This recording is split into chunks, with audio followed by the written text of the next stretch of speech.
Welcome into Sports Time. Bryant and Brett with you on this Wednesday afternoon. Darian Newsom producing. We're Sports Time, and we're with you for the next 3 hours, and a lot to get into. That time of the week where we've done a lot of recapping of what happened last weekend, and the weekend's right around the corner. So we'll do a lot of previewing of this weekend in both college football and the NFL. Some other news out there as well, a little bit of baseball as well. But Brett, how are you this afternoon? I'm great, and you're right. Wednesday is very much a transition into the next game, and unfortunately, or fortunately, if it's a loss, you move on from the last game. If it's a win, you got to put it behind you, and we are. And I know you're excited today for 3:30. Oh yeah, absolutely. I am too. I was last week, and I told him I can't wait for you to visit with. Yeah, I'm Coach excited Tommy West. for sure. Having Tommy West on again, I was able to listen. I think I did it.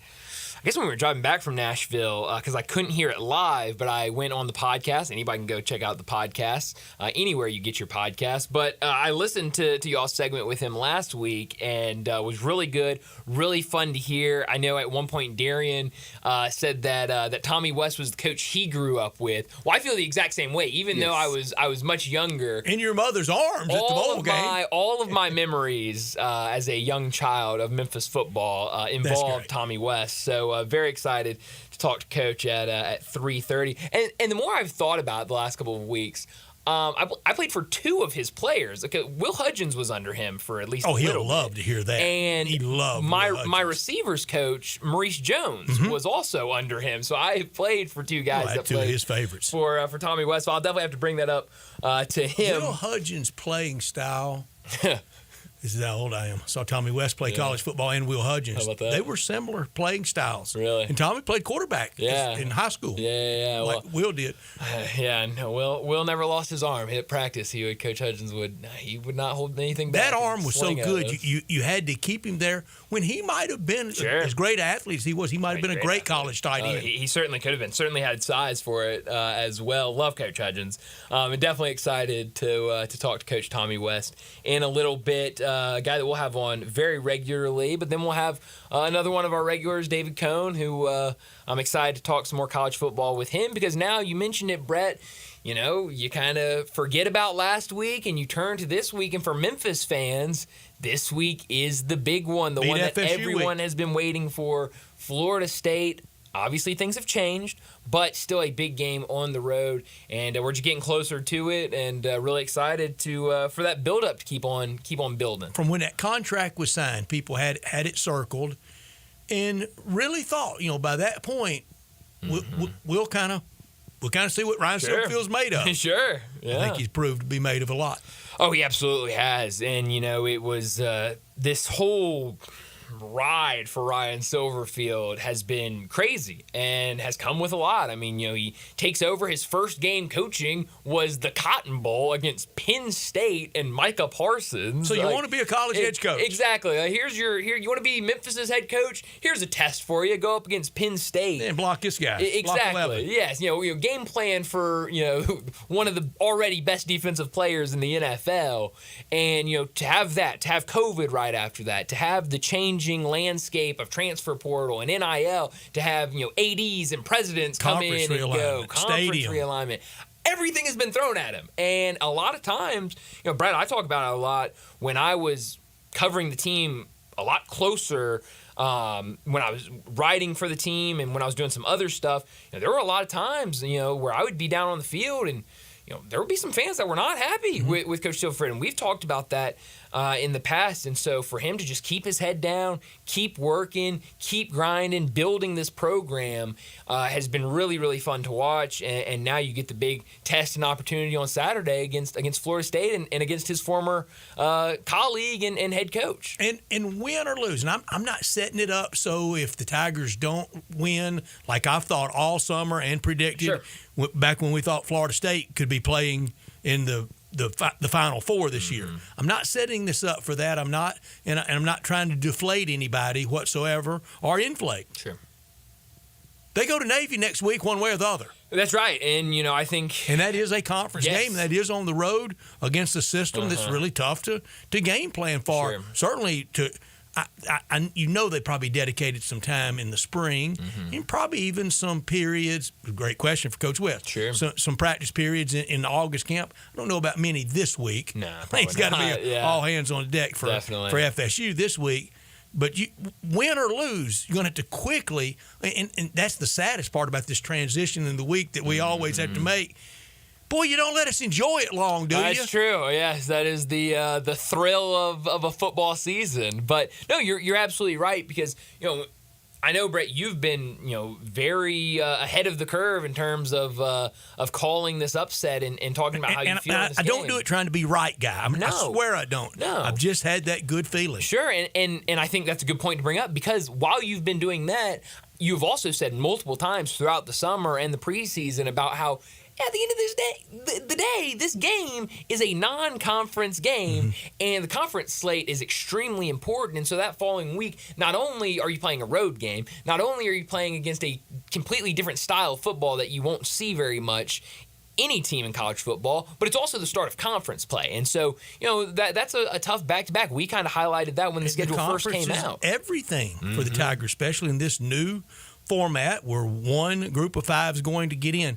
Very different setup this week for Memphis than for Ole Miss. Sure. It's a season ender for Ole Miss to lose at Wake Forest, especially as a 20-something point favorite.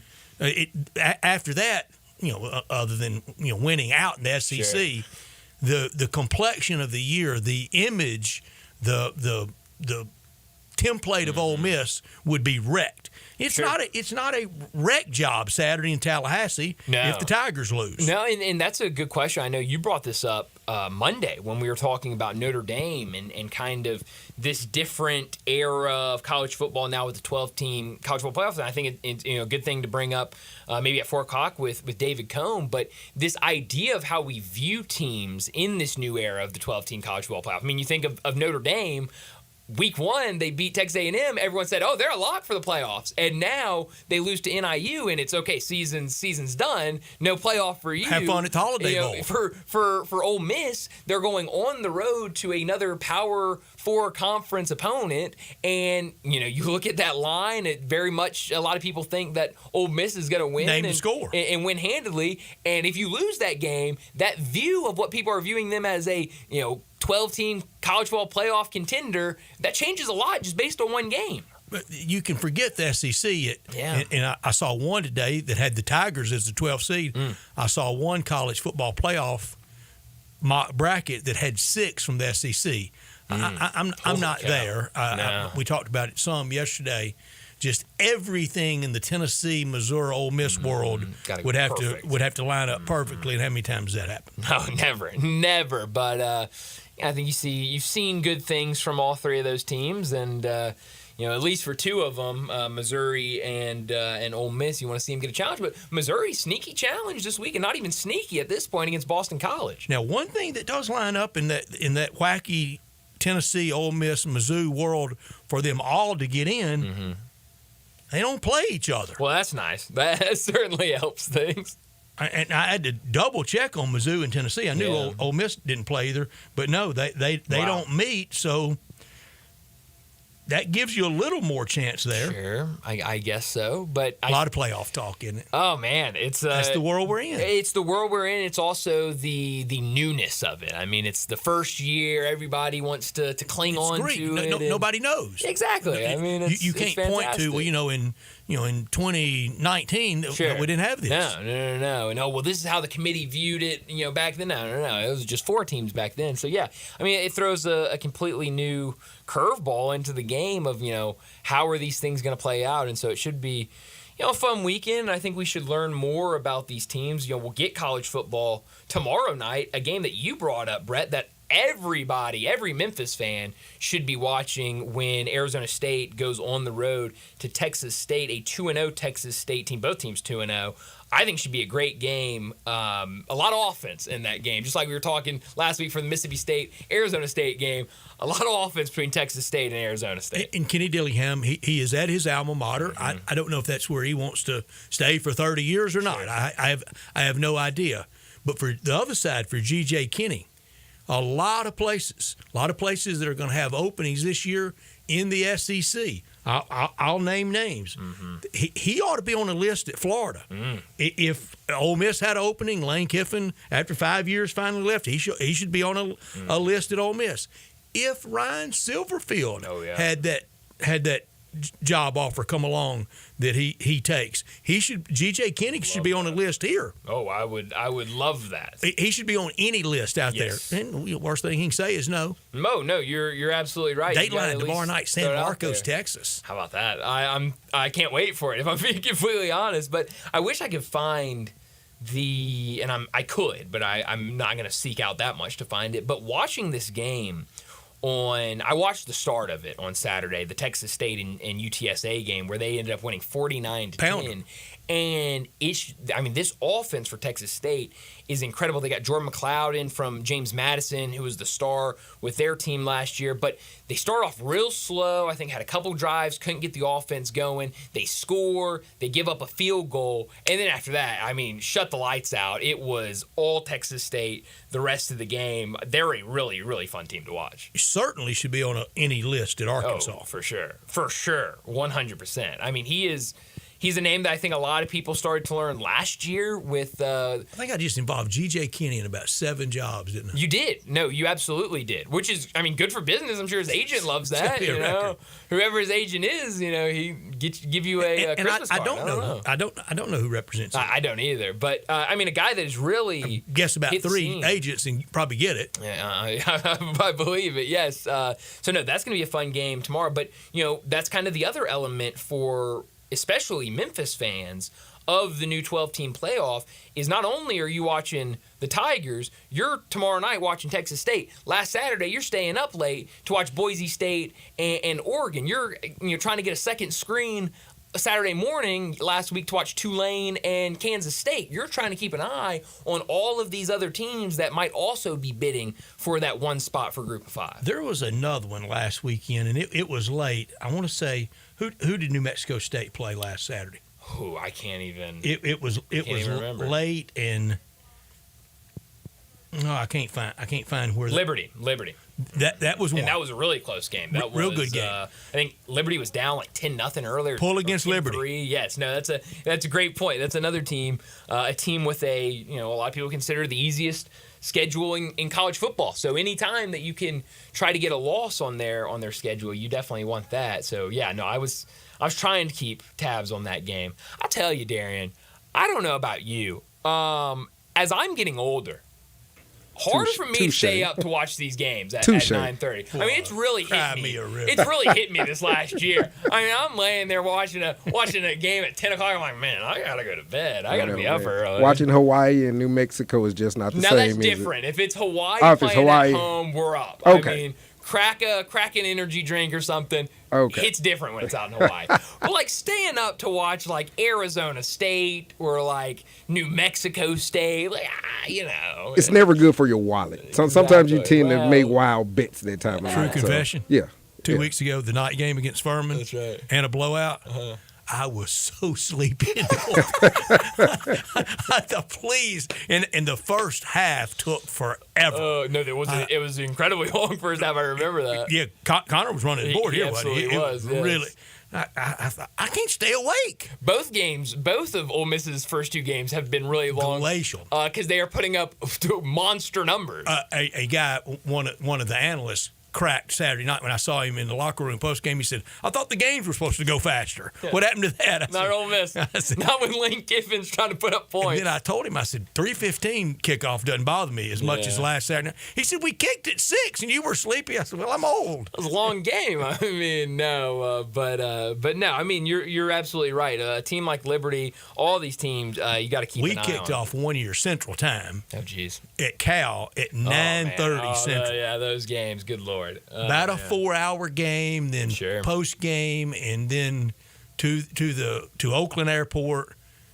I didn't know what day it was for a couple of days. Man, I was all strung out. That's a day right there. Yeah. Good Lord. Yeah, don't. All in the love of sports. I guess you so. got it right. I guess so. Well, let me set up today's show before we get to top and not top story of the day. 3:30, Coach Tommy West. He joined the show last week in my absence.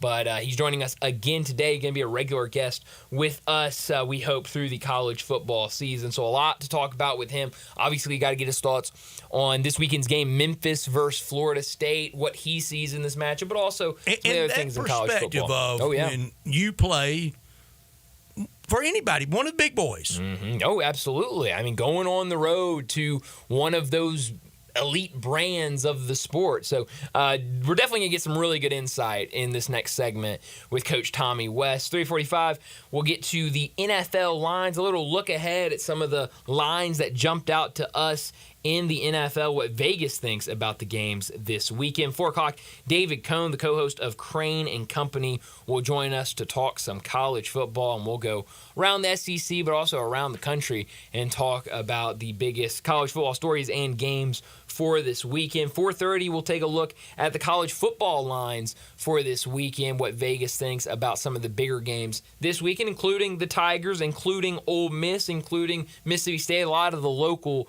teams we'll get to at 4:30. 4:45, we'll get to big number of the day. 5 o'clock, Jeff Brightwell from the Tigers Radio Network. He'll join us. We'll talk more about that big-time matchup on Saturday, Memphis versus FSU, what he's seen from this Memphis team through the first 2 weeks, what he's seen from this Florida State team through their first 2 games. We'll get to all of that at 5 o'clock. 5:30, we'll get to what's trending, and at 5:45, we'll wrap up today's show like we always do with Crunch Time. Let me remind you, we're in our Family Leisure Studios where family and fun come together. Get out to Family Leisure for the world's biggest spa sale going on now at Family Leisure. Save thousands on in-stock hot tubs ready for delivery. Spas starting at $28.99. Cold plunges starting at $39.99. Swim spas starting at $17,499. Special financing, it's available, and huge discounts on all in-stock above-ground pools. It's available too. And don't forget about the patio furniture. All patio furniture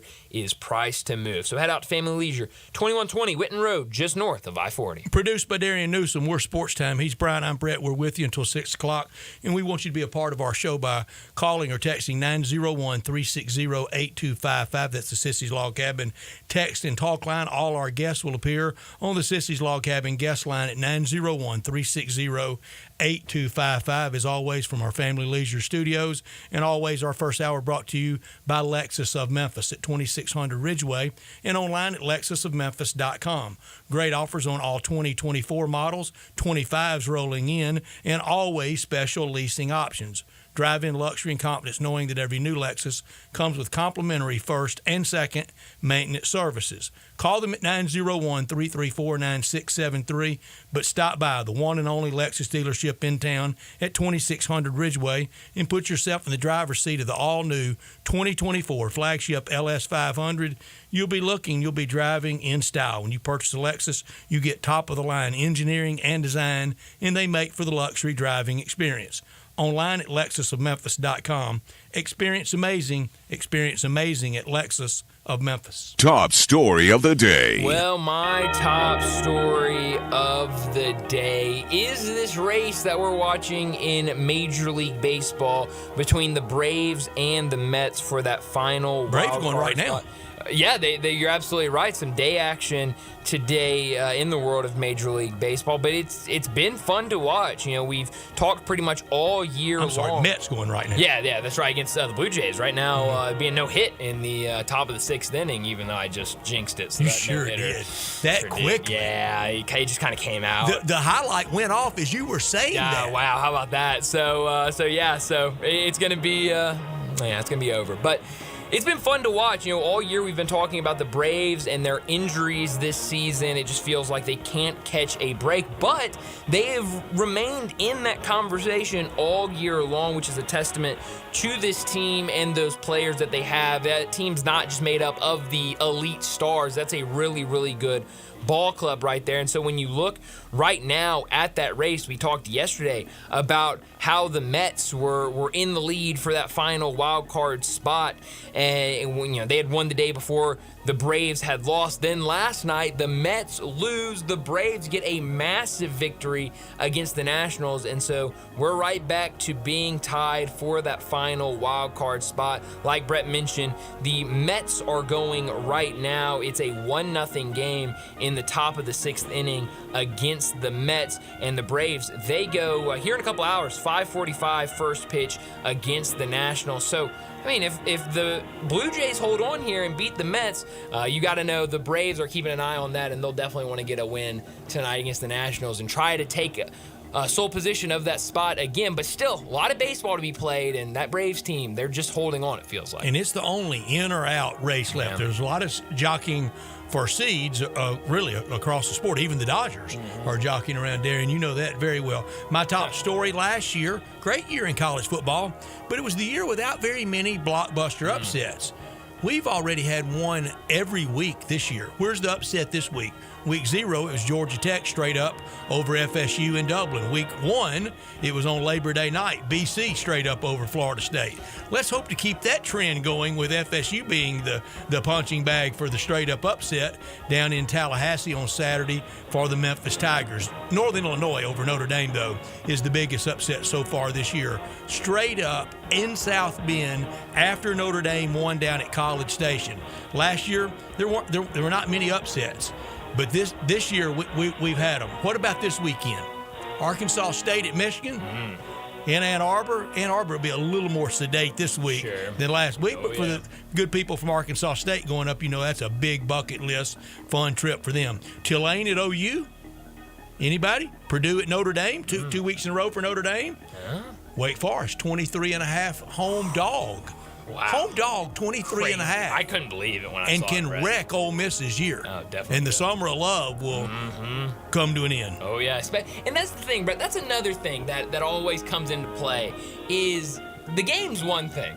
But then when you put that Vegas line beside it, it's one thing to say Wake Forest beat Ole Miss. It's another thing to say Wake Forest, who was a 23.5-point underdog, beat Ole Miss. At home. Northern Illinois at least was on the road as a 28-point underdog. Yes, at home is another thing. Not top story of the day. Well, Brett, last week, it was actually today last week when all the talk in the city was about Penny Hardaway, this basketball program, very negative stuff with the firings of staff members and also the anonymous letter.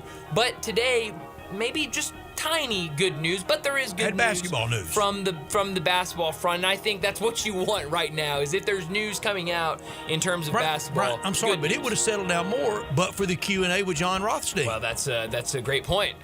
You're absolutely right. Why go do that? I still don't know, and it was a bad week from start to finish. But now maybe some good news because we have learned that Penny Hardaway has added another player to this upcoming season's roster.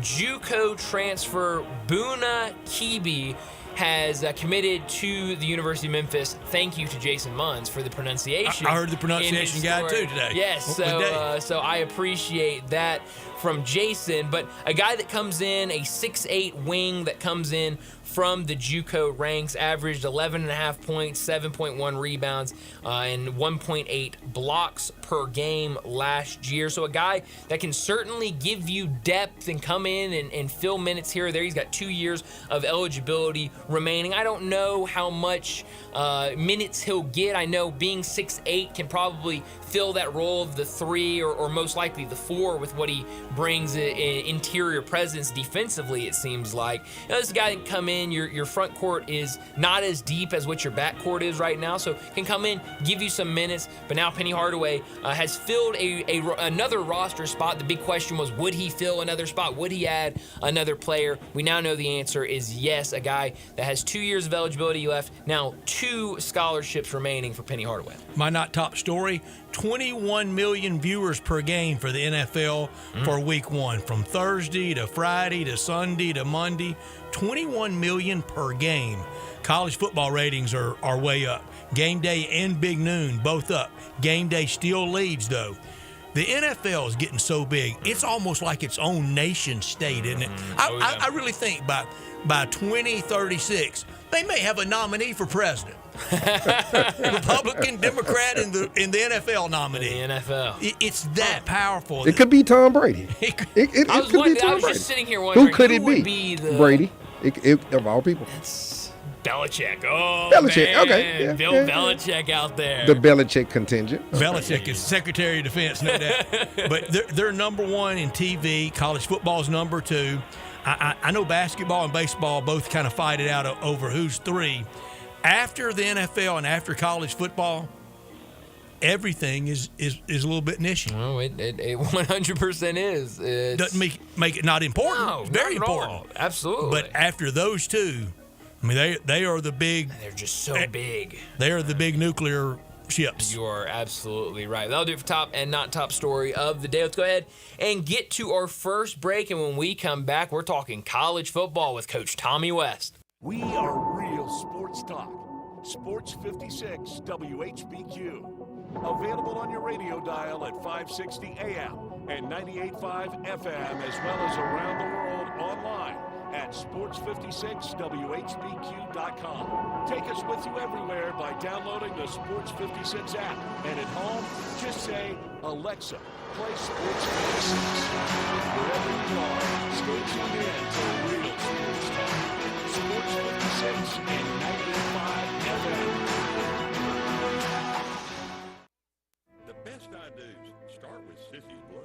Discover bridal jewelry worthy of your big day at Sissy's Log Cabin, along with our spectacular experience that comes with our promise of exceptional quality, service, and brilliant natural diamonds. Experience our expansive selection when you stop by any of our 6 locations or shop online at sissyslogcabin.com. Find your perfect engagement ring only at Sissy's Log Cabin, because life's too short for ordinary jewelry. Looking for a high-efficiency planting solution? The Case IH 2150 Early Riser Planter combines the industry's most accurate planter technologies with a rugged row unit for fast and uniform emergence. The Case IH 2150 Early Riser operates at your speed and adapts to unique field conditions so you can maximize your yield potential. Stop in or call Mid-South Ag Equipment at 662-890-3141 to learn more. That's Mid-South Ag, your Case IH Equipment headquarters. Step up your wings game at East Coast Wings and Grill. With 60 wing flavors and 7 heat indexes, do you have what it takes to turn the heat on your wings up to insanity? East Coast Wings and Grill is family friendly with a large variety menu to satisfy the whole bunch. Sign up today for their loyalty program and taste the rewards. For every dollar you spend, you collect a point. Earn 100 points and receive a $5 reward. Next to Lowe's off Highway 64 in Bartlett, come try America's best wings at East Coast Wings and Grill.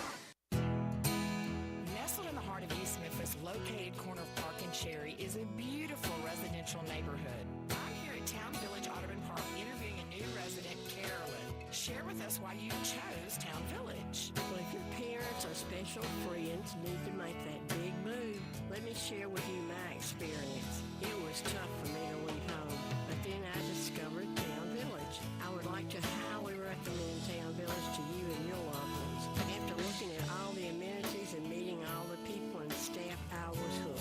From restaurant, bistro, 3 meals per day, housekeeping, transportation, security, health care, physical therapy, exercise room, and even a heated pool and spa. Come see us and make your new home in Town Village.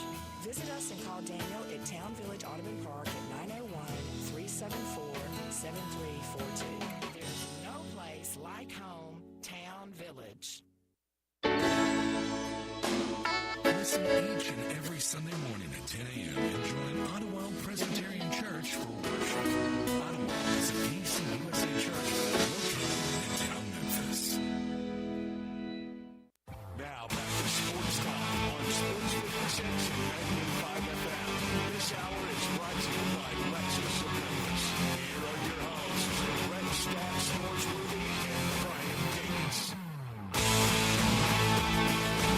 Welcome back into Sports Time. Bryant and Brett with you in our Family Leisure Studios. And joining us now, he joined the show last week, joining us again this week, Coach Tommy West, joining us to talk some college football. Coach, thanks so much for joining us. I hate that I missed last week when you joined us, but glad that we were able to get you back on. Excited to talk some football. How you doing? I'm doing great. Excited to be back on your show. Thank you, Coach West. We're glad to have you. And a perfect segue into this week for when you were a head coach and you're going to that. And I don't want to diminish anyone, but when you're going to that big, splashy place, like going to Doak Campbell and playing Florida State, how did you keep your men and your staff and even your own emotions in check of, okay, we got a shot at this, but we can't make too much of it because we got a game next week? You know, to be honest, and I think everybody does it, just try to approach it the same as you're playing every week. I mean, sometimes you're playing teams and you tell them that, you want to get the game over in the first half. I don't want this game going 4 quarters. You're playing a lesser opponent. And in a game like this, you tell them, hey, we got to be prepared to play 4 quarters the way we play. And I tell you, it's really interesting. I think everybody's thinking Florida State all of a sudden is going to just all of a sudden be a good team, and I don't see that happening because, I mean, they played 2 games. They didn't play very good. I mean, their offense has struggled. I don't think their wideouts can get off coverage. Everybody wants to blame the quarterback. He's been average, but I just don't think they're a great. I think Memphis is a better offensive football team than Florida State is.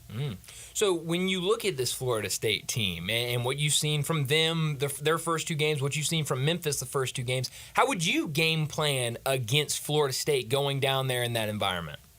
Well, I would try to. I think you have to always run the ball when you get in that environment. I think the defense that shows up will win. I really believe Memphis has the best offense of the 2 teams.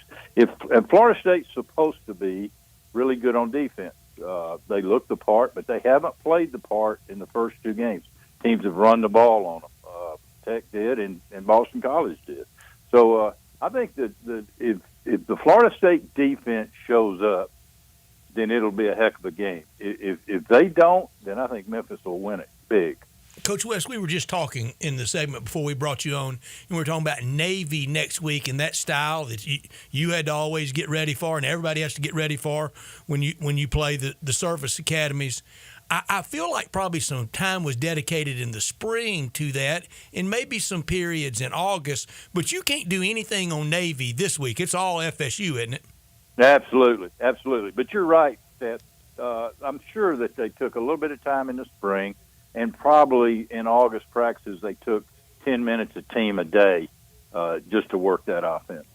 And we'll talk about that next week. But do you always get your fastest, best athlete to be the scout team guy getting ready for Navy? Absolutely. Yeah. You take your scout team, whoever your fastest freshman is not playing. That's whether he's a wide out, tough week for him. Whatever he is. That's who you stick at quarterback. Yeah. Now we don't take him to the ground, but used to we did, didn't we? Yes, sir. Used to it wasn't any fun. Scout teams aren't like they used to be. No. Well, you don't have enough. I always say, scrimmages now. You scrimmage amongst yourself. You go for an hour and a half. We used to go for 3.5. But the difference was, we had 150 players. There wasn't all the limits that there are now. So, there's not as many players, and you got to protect them now. Yeah. Another kind of storyline for this game on Saturday between Memphis and Florida State, and both coaches have kind of tried to downplay it and shoot it down at the beginning of the week, but Mike Norvell came from Memphis. Ryan Silverfield was under him. They spent a lot of time together. What is that like when you go up against a colleague that you know very well that's on the opposing sideline, someone that you were either under or somebody that was under you? What is that like going into the game? Because I'm sure they both have a good idea of what the other is going to want to do. How do you try to game plan around that and I don't know, keep your emotions in check for games like that when you're going up against someone you probably know very well? Well, it's similar for me. Like when we would play Ole Miss when David Cutcliffe was the head coach at Ole Miss, we were good friends and we had worked together at Tennessee. But your emotions will be fine. I don't think you have to worry about that. But the pressure in this game is on Norvell. Sure. I mean, he's the one that he's 0-2. He can't afford to lose this game. Not only to go 0-3, but to lose to Memphis, where you left from, to go. So to me, I wouldn't look at it if I'm Silverfield. I'm not looking at it as pressure at all. I think it's an opportunity for them to go play well, show that they belong on that stage, and take advantage of this opportunity. And I think they will. in all the places you coach, Coach West, did y'all ever have any data, any real math on the road team traveling and playing that 11 o'clock game? Did it have any benefit to road or home? And what did you prefer? If you had to play at 11, did you prefer being at home or on the road? Absolutely, being at home. I mean, it's just different. When you're on the road, you got to travel. Fridays are so good when you're at home because it's laid back. Your kids can go to school. Usually, as a staff, you don't come in until 12 o'clock. You don't have to travel. You have a nice practice on Friday at your place. You go to the hotel, you relax, you eat a big, nice meal, and you relax.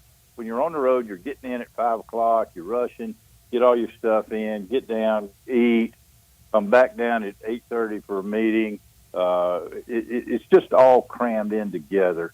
And then some people don't sleep well when they're away from home. So at home games are so much easier. I have read where Jimbo Fisher at A&M, that most of his tenure there for road games, I didn't even know this was legal, that they would leave 2 days early. They would stay Thursday night, Friday night, play Saturday, and then push it all the way back home. That Mike Elko's already gone back kind of to the way most normal people and budgets do it, Coach West. I thought you had to get a special waiver from the NCAA, like when Ole Miss, we played out at Cal and went a day early and had to get a waiver. And I'm pretty sure when the Tigers went to UCLA in 2014, I think they did. I guess now of all the rules we got to follow or know, that's not one that's important. Yeah, Jimbo wasn't a whole lot worried about him going to class, was he? No. I think it was a lot online and a lot of tutors on the trip. Don't let school get in the way of football. I don't know. I didn't know that. That's interesting there. I don't know why he would want to do that unless he just couldn't get I mean, you can get an early enough flight. You're getting a charter anyway. No kidding. Get an early enough flight to go whenever you want to and get there, with plenty of time to where you're not cramped. Coach West at A&M, I think they probably lease Air Force One that weekend, don't they? They're still paying for it. They sure are. Coach Tommy West with us talking college football. And you talking about Ryan Silverfield playing Coach Norvell. And I told you last week, you and Coach Bill Battle, just two of my favorite people ever. Bryant will remember this. Coach Battle had, around the holidays a few years ago, had a self-help book out, and we had him on, and it was just one of the Prince human beings ever. And Coach West, a real affinity I have for him. And from that 74 game that you and I talked about last week, as you very well know, his father passed away almost the second that game ended that night in the stands of a fatal heart attack. And what a big date and time in his life that was for him. But he also told us this story that in his first year at Tennessee, he beats Bear Bryant in Alabama, and he said he's walking to midfield, and he's thinking, Coach Bryant's really, he's going to praise me, and he did. He congratulated him, but he said, "Congratulations, you won't ever beat me again, Battle." and he probably did. And he didn't. And he said and that. Coach Bryant meant it. So it's like when you would go back to games when you were coach at Memphis at UT, was that extra butterflies or what? No, I loved it. That. You always want, when you go back to where you're from, where you played, that's always one that you want to get. And man, we had our chances a couple of times to get them up there and lost by field goals. Dadgummit had them beat up there in 99. Just and that anytime you can do something, it's what I used to always tell my team. Anytime you can do something that hasn't been done, then that's what you want. That's what you strive for in our game. And they had never beat Tennessee in Knoxville, and that was something that I really wanted to get done. That we came close and didn't get it done. Yeah, Coach, looking at college football and now through 2 weeks, what teams have you seen that have really impressed you since the start of the season? Well, it's been 2 good weeks. I always look forward to week 4, week 5, where we start getting into conference games. Absolutely. But the first 2 weeks, Georgia's an interesting. Of course, I'm an SEC guy, but Georgia looks really good. They're going to have to be, okay, because I think there's 5 teams in the SEC that are elite. With Georgia and Texas. Texas looks awful good. Tennessee, Ole Miss, Alabama, I think are 5 elite teams.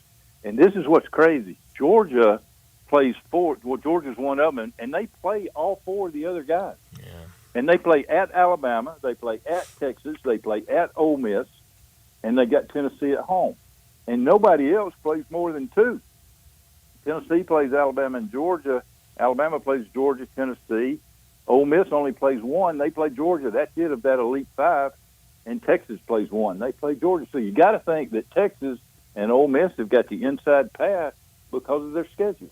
Yeah, and a lot of those teams don't play each other. We were talking about kind of the three-team loop of Tennessee, Ole Miss, and Mizzou, and none of them meet. The scheduling is very different. Coach West, they just decided on a tiebreaker a few weeks ago. The league didn't have a hard and fast, firm tiebreaker until a few weeks ago, and I cannot explain it to you. I've said baseball people can't explain the Rule 5 draft. The SEC office can't explain the tiebreaker. Jeez. Oh, wow.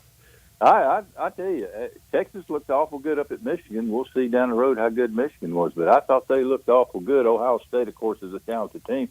But right now, I think those 5 teams are 5 of the top 6 teams in the country right now out of the SEC. Ohio State being the other team. I think they're really good. It's going to be something down the stretch. Mm-hmm. But again, Georgia, man, what a schedule. That is. Yeah. I think we've talked about this, and I want your opinion on it, Coach West. I think quarterback play now across the sport, even down to junior high, high school, college, NFL, it's the best it's ever been at any period in any era of the sport. And I think a lot of the reason is the protection the rules now allow for quarterbacks. And I think as a consumer, as a fan, that's good for us instead of the quarterback having to get up looking out of his ear hole. I don't think it's any question. I agree with you 100% that I think quarterbacks right now are the best. But and the other thing they've done is now these kids are training year-round.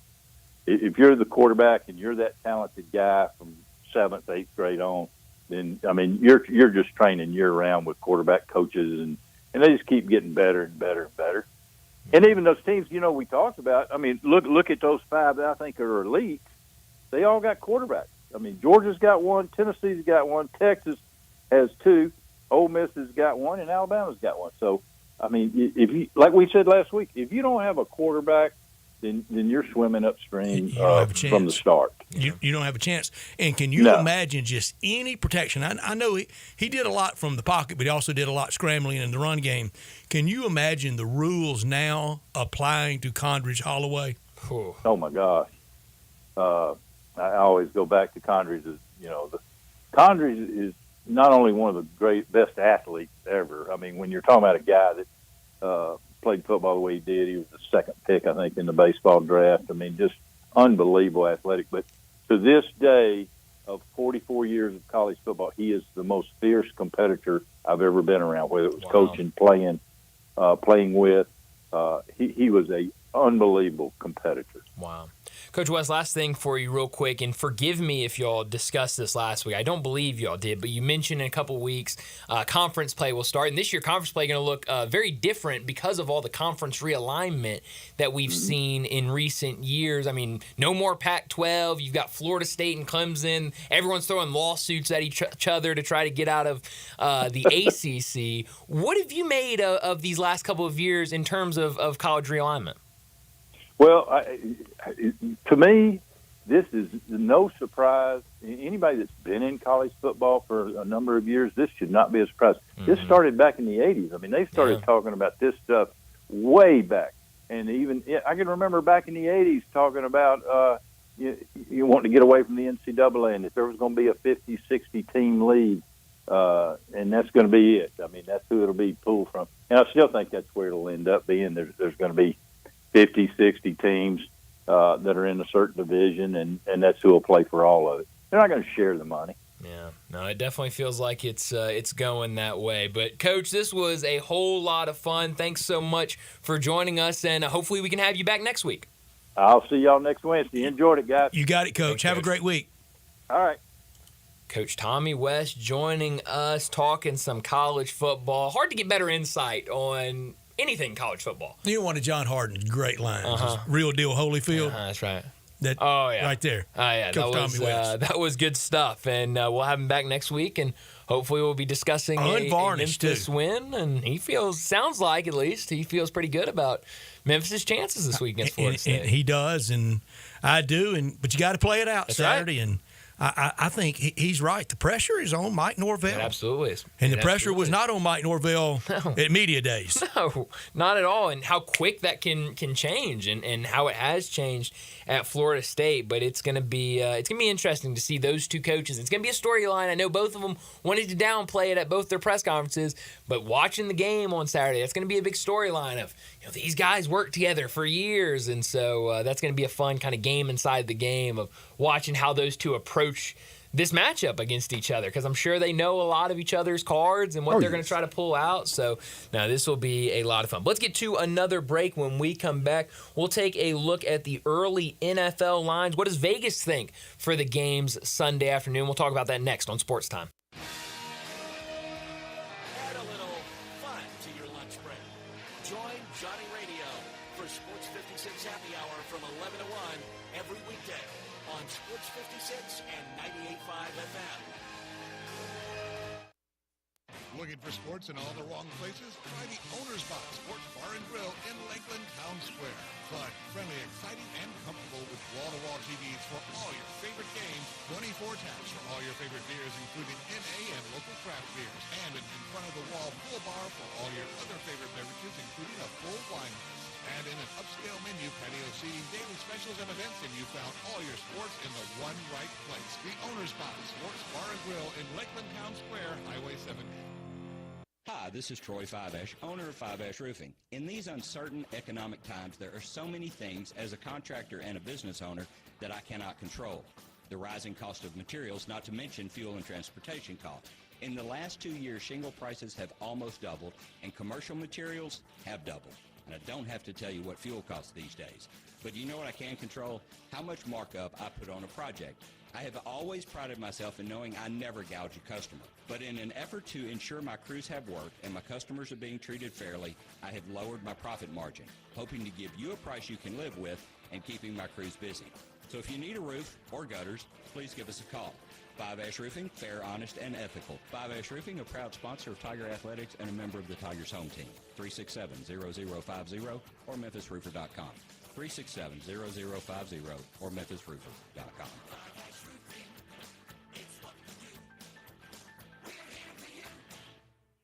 I don't think we really need anyone else to help us tell everyone how great Central Barbecue is. Oh, I don't think we need it either, but I just thought it might be fun to have somebody more famous than us chime in on the best barbecue in Memphis. Well, did he talk about how Central Barbecue slow smokes its meat for 24 hours to make sure that it's perfectly tender and doesn't need a sauce? Well, no, not exactly. Well, did he talk about how there are Central Barbecue locations all over town? No. Did you write his copy for him? I didn't want to be insulting. So what did he say? Hi, I'm Dave Woloshin, the voice of the Memphis Tigers. I love Central Barbecue, and I vote. Does that work okay? What does that even mean? I don't know. Spencer here with ATC Fitness. There's no better time of the year than now. Football and fitness go hand in hand in the fall. And with individual screens on each piece of cardio and multiple big screens throughout the rest of the club, you'll never miss a bit of the action watching your favorite team.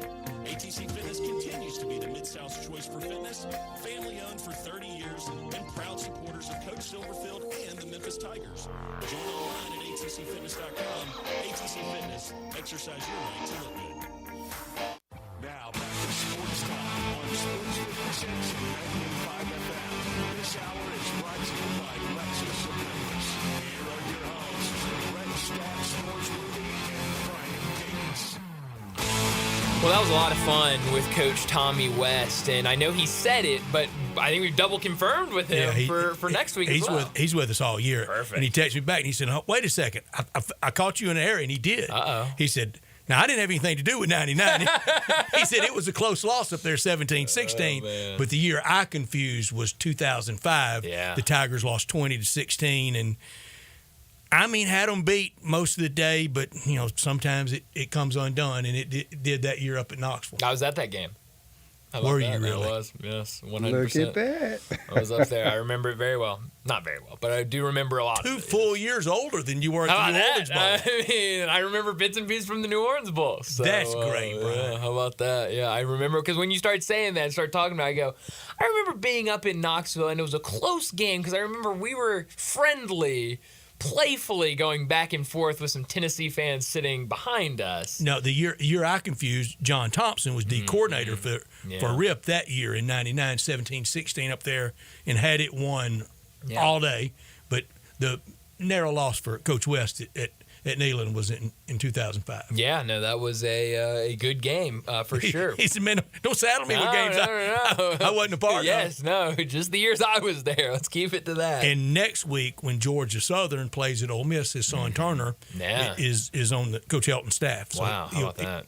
Coach Turner will be there. Yeah, that'll definitely be cool to watch. But this weekend we've got some lines for the NFL games. Want to take a look at those? Real quick, we'll take a look at college football lines at about 4:30. I'll tell you this: the Miami game Thursday night, they're a 2.5-point favorite against the Bills at home, and I know Johnny Radio was talking about this a lot. A lot of injuries to that backfield in Miami. At least one running back going to be out. HM might be out. He's questionable. So who knows who we see back there? I know Jalen Wright, the rookie from Tennessee, is in that running back room. Maybe he gets some looks on on Buffalo Thursday. lucky to come back and win. At Sunday against 100% Arizona. lucky. So Very that's going to lucky. be an interesting game. That line right now, obviously, Miami being at home, they get the benefit of the doubt, but that could be a really interesting game Thursday night. Speaking of lines, and we'll get to more, and we might have to come back to this and what's trending. Yeah. Doug Kazarian will join us again tomorrow at 4:30. He dropped a 3-1 with us last week. How about that? 3 winners, one loss. How about that? Last weekend for Bruce Marshall and Alan Bell on Friday, Alan was 3-2 in the NFL. All right. And 3-1 in college football. Wow. Bruce Marshall, college football last Saturday. Wins Texas, wins Tulane, wins Memphis, wins Arkansas, loses Kentucky minus the points, hits the under in Kentucky, South Carolina, wins Baylor, wins Tennessee, wins Northern Illinois, didn't call it straight up, but had the points. 8-1 college football, 1-0 in NFL.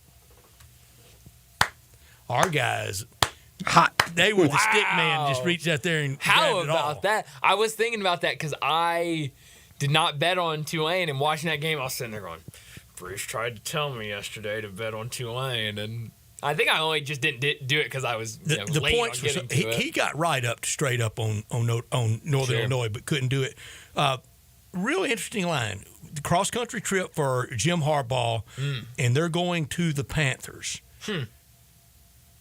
-6, the visitor. That kind of trip. That's how bad the Panthers are. Should be minus 15.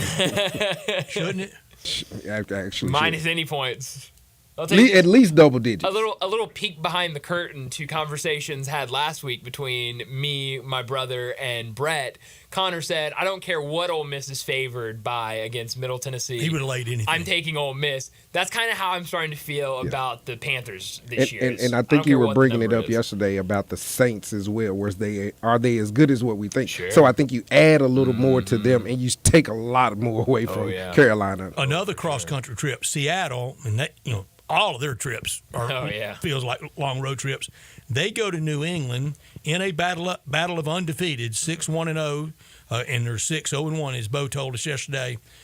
They are 3.5-point favorites for that road. Wow. The 2 long road trips, Chargers and Seattle, cross country, both favored. That's a little more surprising to me, and I think this is Vegas thinking that maybe last week the Patriots' win over the Bengals was a fluke. Yeah, a little Let's bit say of it an out loud. anomaly. I think so as well. Yeah, because Seattle, it wasn't easy for Seattle last week against Denver. They came back late. They absolutely did, and like you just mentioned, Brett, having to go completely cross country. Yeah, I think this is Vegas trying to say Organizationally, though, they have that down. Pete Carroll was great. For sure. And he made Vegas hurt on a lot of those trips. He sure did. And so that's going to be definitely an interesting one. Another noon one on Fox. Gerard Mayo's due to show you he's a rookie coach. So He's due to So show. it sounds like But you like. but he won with Seattle. defense last week. Yeah, he won with defense. definitely But I did. also And think he's gonna have I to. also think Cincinnati was not ready. Yeah. I don't think Cincinnati was firing on offense. Your 49ers, they travel to Minnesota. They're 6-point favorites on the road. As they should be. That's Don't big don't NFL buy favor. Sam I mean, Darnold. that's 6 I am points hard on on the him today. road. Do not buy Sam Darnold. That pumpkin is going to turn into whatever. Nope. Don't I've never buy been a it. Sam Darnold guy. Don't either. buy it. A lot of points, That's why though. Vegas makes the money.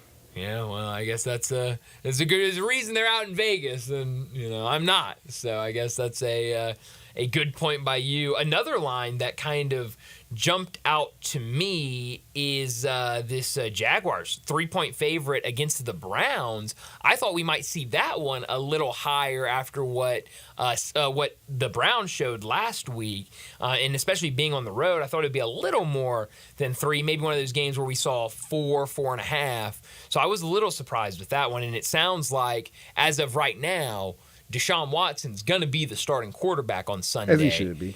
As he Yes. should be. Right now. And that's the thing is it's a lot of days till Sunday. A lot can change, but as of right now, he'll be the starting quarterback, and I think that should make it sound like that's better for Cincinnati. But I think a lot of their fans will tell you, or They want Cleveland, him in excuse there. me. Yeah, Yeah. a lot of Cleveland fans will tell you, maybe we'd rather if he's not the starter. But I don't Sunday. think Jacksonville is as hot as they portray. Yeah. They struggled in Miami. One more quick one before the break.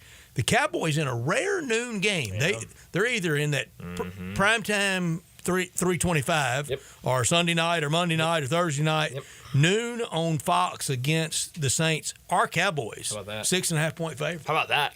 I saw a nugget, and I wish I had saved it. It was one of those. I don't know if this ever happens to y'all. It was. Go Cowboys. Go. Well, I'm just saying. I just wanted to bring this up. Do the Cowboys have a song like "Go Cubs Go"? I'm pretty sure we can find one. My unofficial song Eagles have a is great "We Them song. Boys" by Okay. Wiz Khalifa. But that's a little Pittsburgh-ish. But Well, okay. he's Pittsburgh. He's got black and yellow. I see where It you're may going. Okay. surprise you, Brian. We but Them on- Boys. I don't Okay, know. I get it. This may shock y'all, but on my iTunes, jeez. I don't have "We the Boys." Wow, I know it it wouldn't doesn't shock- you it know, doesn't shock it's you. the biggest surprise Are you of the day, stunned, Derek? Brett. Not at Biggest all. surprise. But I saw this, and it was one of those. I don't know if this has ever happened to y'all, but you're like scrolling through social media or the internet, and you see something and you read it, but it doesn't really register until you're like all the way past it, and you're like, oh wait, that was actually interesting. It was something like Dak Prescott when he is at home and favored by less than like 7 points, less than a touchdown, I think it was, that he's like, the record's unbelievable. He's great. And we got breaking news. The no-hitter's still alive. You're kidding. Where are we? Is it over? Did they call it an error or what? I don't see an error. I don't know. Oh, see, I didn't know there was a hit. I thought you were just saying I was going to jinx it. I didn't know there was actually something. No. The little slug moved off and a hit moved up. Oh, wow. I wonder if it was a foul ball or something. It's something, but yeah, 8th inning. How about that? No hitter alert. We're on it. Well, we're definitely on it. So definitely some intrigue there and some day baseball. But we need to get to a break, and when we come back, we're talking more college football with David Cohn, the co-host of Crane and Company. He joins us next on Sports Time.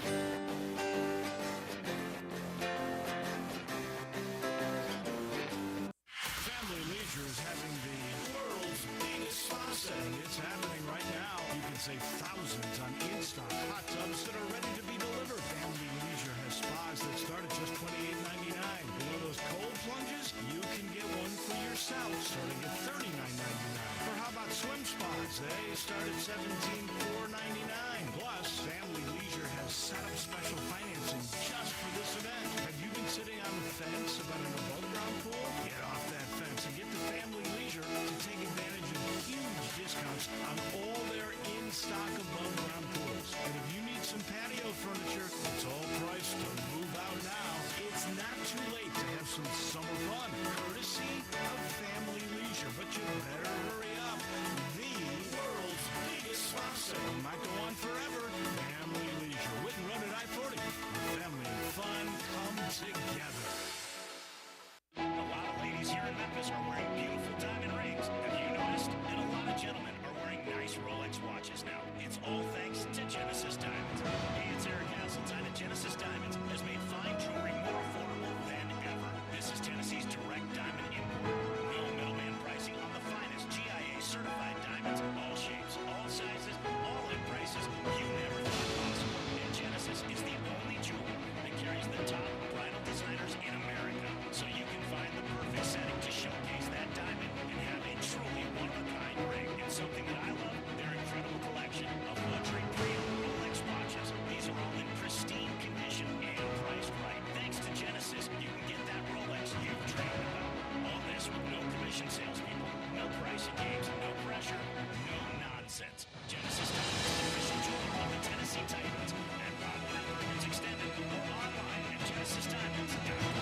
Progressive presents Renter's MVP's Most Valuable Possessions. Today's MVP, Tom Kelly's carbon fiber mountain bike. Because more than riding his carbon fiber mountain bike, Tom loves telling people about his carbon fiber mountain bike. Friends, family, even a local barista knows about his carbon fiber mountain bike. And that's why Tom's carbon fiber mountain bike, if you haven't heard about it, is today's MVP. Keep your most valuable possessions protected by bundling your renters and auto insurance with Progressive. Progressive Casualty Insurance Company affiliates and other insurers not available in all states. Want to do something you can't do anywhere else? Then join me, your buddy Johnny Radio, at Top Gun Memphis this Thursday, 11 to 1, to experience the fully automatic machine gun package for just $99. It includes 3 different machine guns, ammo, range safety officer, and a shooting range. New to shooting or just need to learn? Top Guns Academy is nationally recognized, and memberships start at just $29.95 a month. Gun rentals are only $10. Join me this Thursday at Top Gun Memphis, 2770 Witten Road. Hungry for that delicious smash burger flavor? Dyer's Cafe is the original smash burger since 1912 and still smashing burgers in Collierville's historic town square. Come out for their lunch specials Monday through Friday, 11 to 2. Ask about their world-famous split dog and authentic Chicago or New York dog. Try the leaner side of Dyer's with a grilled chicken sandwich or freshly made salad. Also serving Lakes Delta-raised catfish, Pasquale's tamales, and a customer favorite hand-breaded onion rings. Dyer's, serving world-famous burgers, dogs, and shakes in Collierville's historic town square. Listen Sundays at 11 a.m. to join Idlewild Presbyterian Church for worship. Idlewild is a PCUSA church located in Midtown Memphis. Sports 56 traffic. Good afternoon. It still wants to get a little bit slow at times. Over here in the construction, 55 northbound between South Parkway and Macklemore. Just give yourself a little bit of extra time up through there this afternoon just to be on the safe side. Still moving right now, 240 east from Mill Branch, all the way out to 385 Bill Morris Parkway. Hey, make a difference by adopting a pet at the Humane Society of Memphis and Shelby County. Check out the animals that are up for adoption right now by logging on to memphishumane.org. I'm Commander Chuck with your on-time traffic.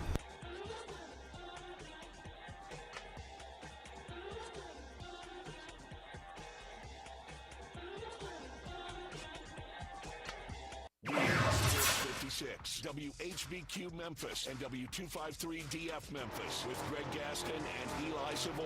Weekday mornings from 7 to 10. Now back to Sports Time on Sports 56 and 98.5 FM. Here once again are Brett Norsworthy and Brian Davis. Welcome back into Sports Time. Brian and Brett with you in our Family Leisure Studios. And joining us now on the Sissy's Log Cabin guest line, David Cohn, the co-host of Crane and Company, joins us to talk some college football. David, thanks so much for joining us. 2 weeks in the books. Now we move to week 3, and unfortunately, we got to start with the big game on Saturday. Texas and Michigan. Texas gets the big win. I know you were watching the game closely. What did you see in that one? It really feels like Texas is back. Oh, yeah. Well, guys, thanks so much for having me. Yeah, it was a heck of a road trip for us. We're not going to let the outcome of that game spoil what was a wonderful weekend, taking my son to his first college football game. That's also, awesome. Shout out to all the Texas fans. I thought they were fantastic, very high-class people. Met some great people up there and saw some former teammates and some friends and all that. But to answer your football question, yeah, I mean, I think Texas is as good as it gets. It's sort of interesting to see Clemson beat up on Appalachian State the way they did, and that sort of raised the question, man, is Georgia just that good? Are they in a league of their own? And they may be, but when I watch that Texas team and I watch how complete they are playing complementary football on both sides of the ball, the way that Quinn Ewers is just so poised and in command of this offense, and the way that Steve Sarkisian dials up plays, I think Texas is up there in that conversation. I thought Texas, especially on offense, what they were able to do against Michigan's defense, running up-tempo, some of the shifts in the formations that they used throughout the second half were particularly impressive.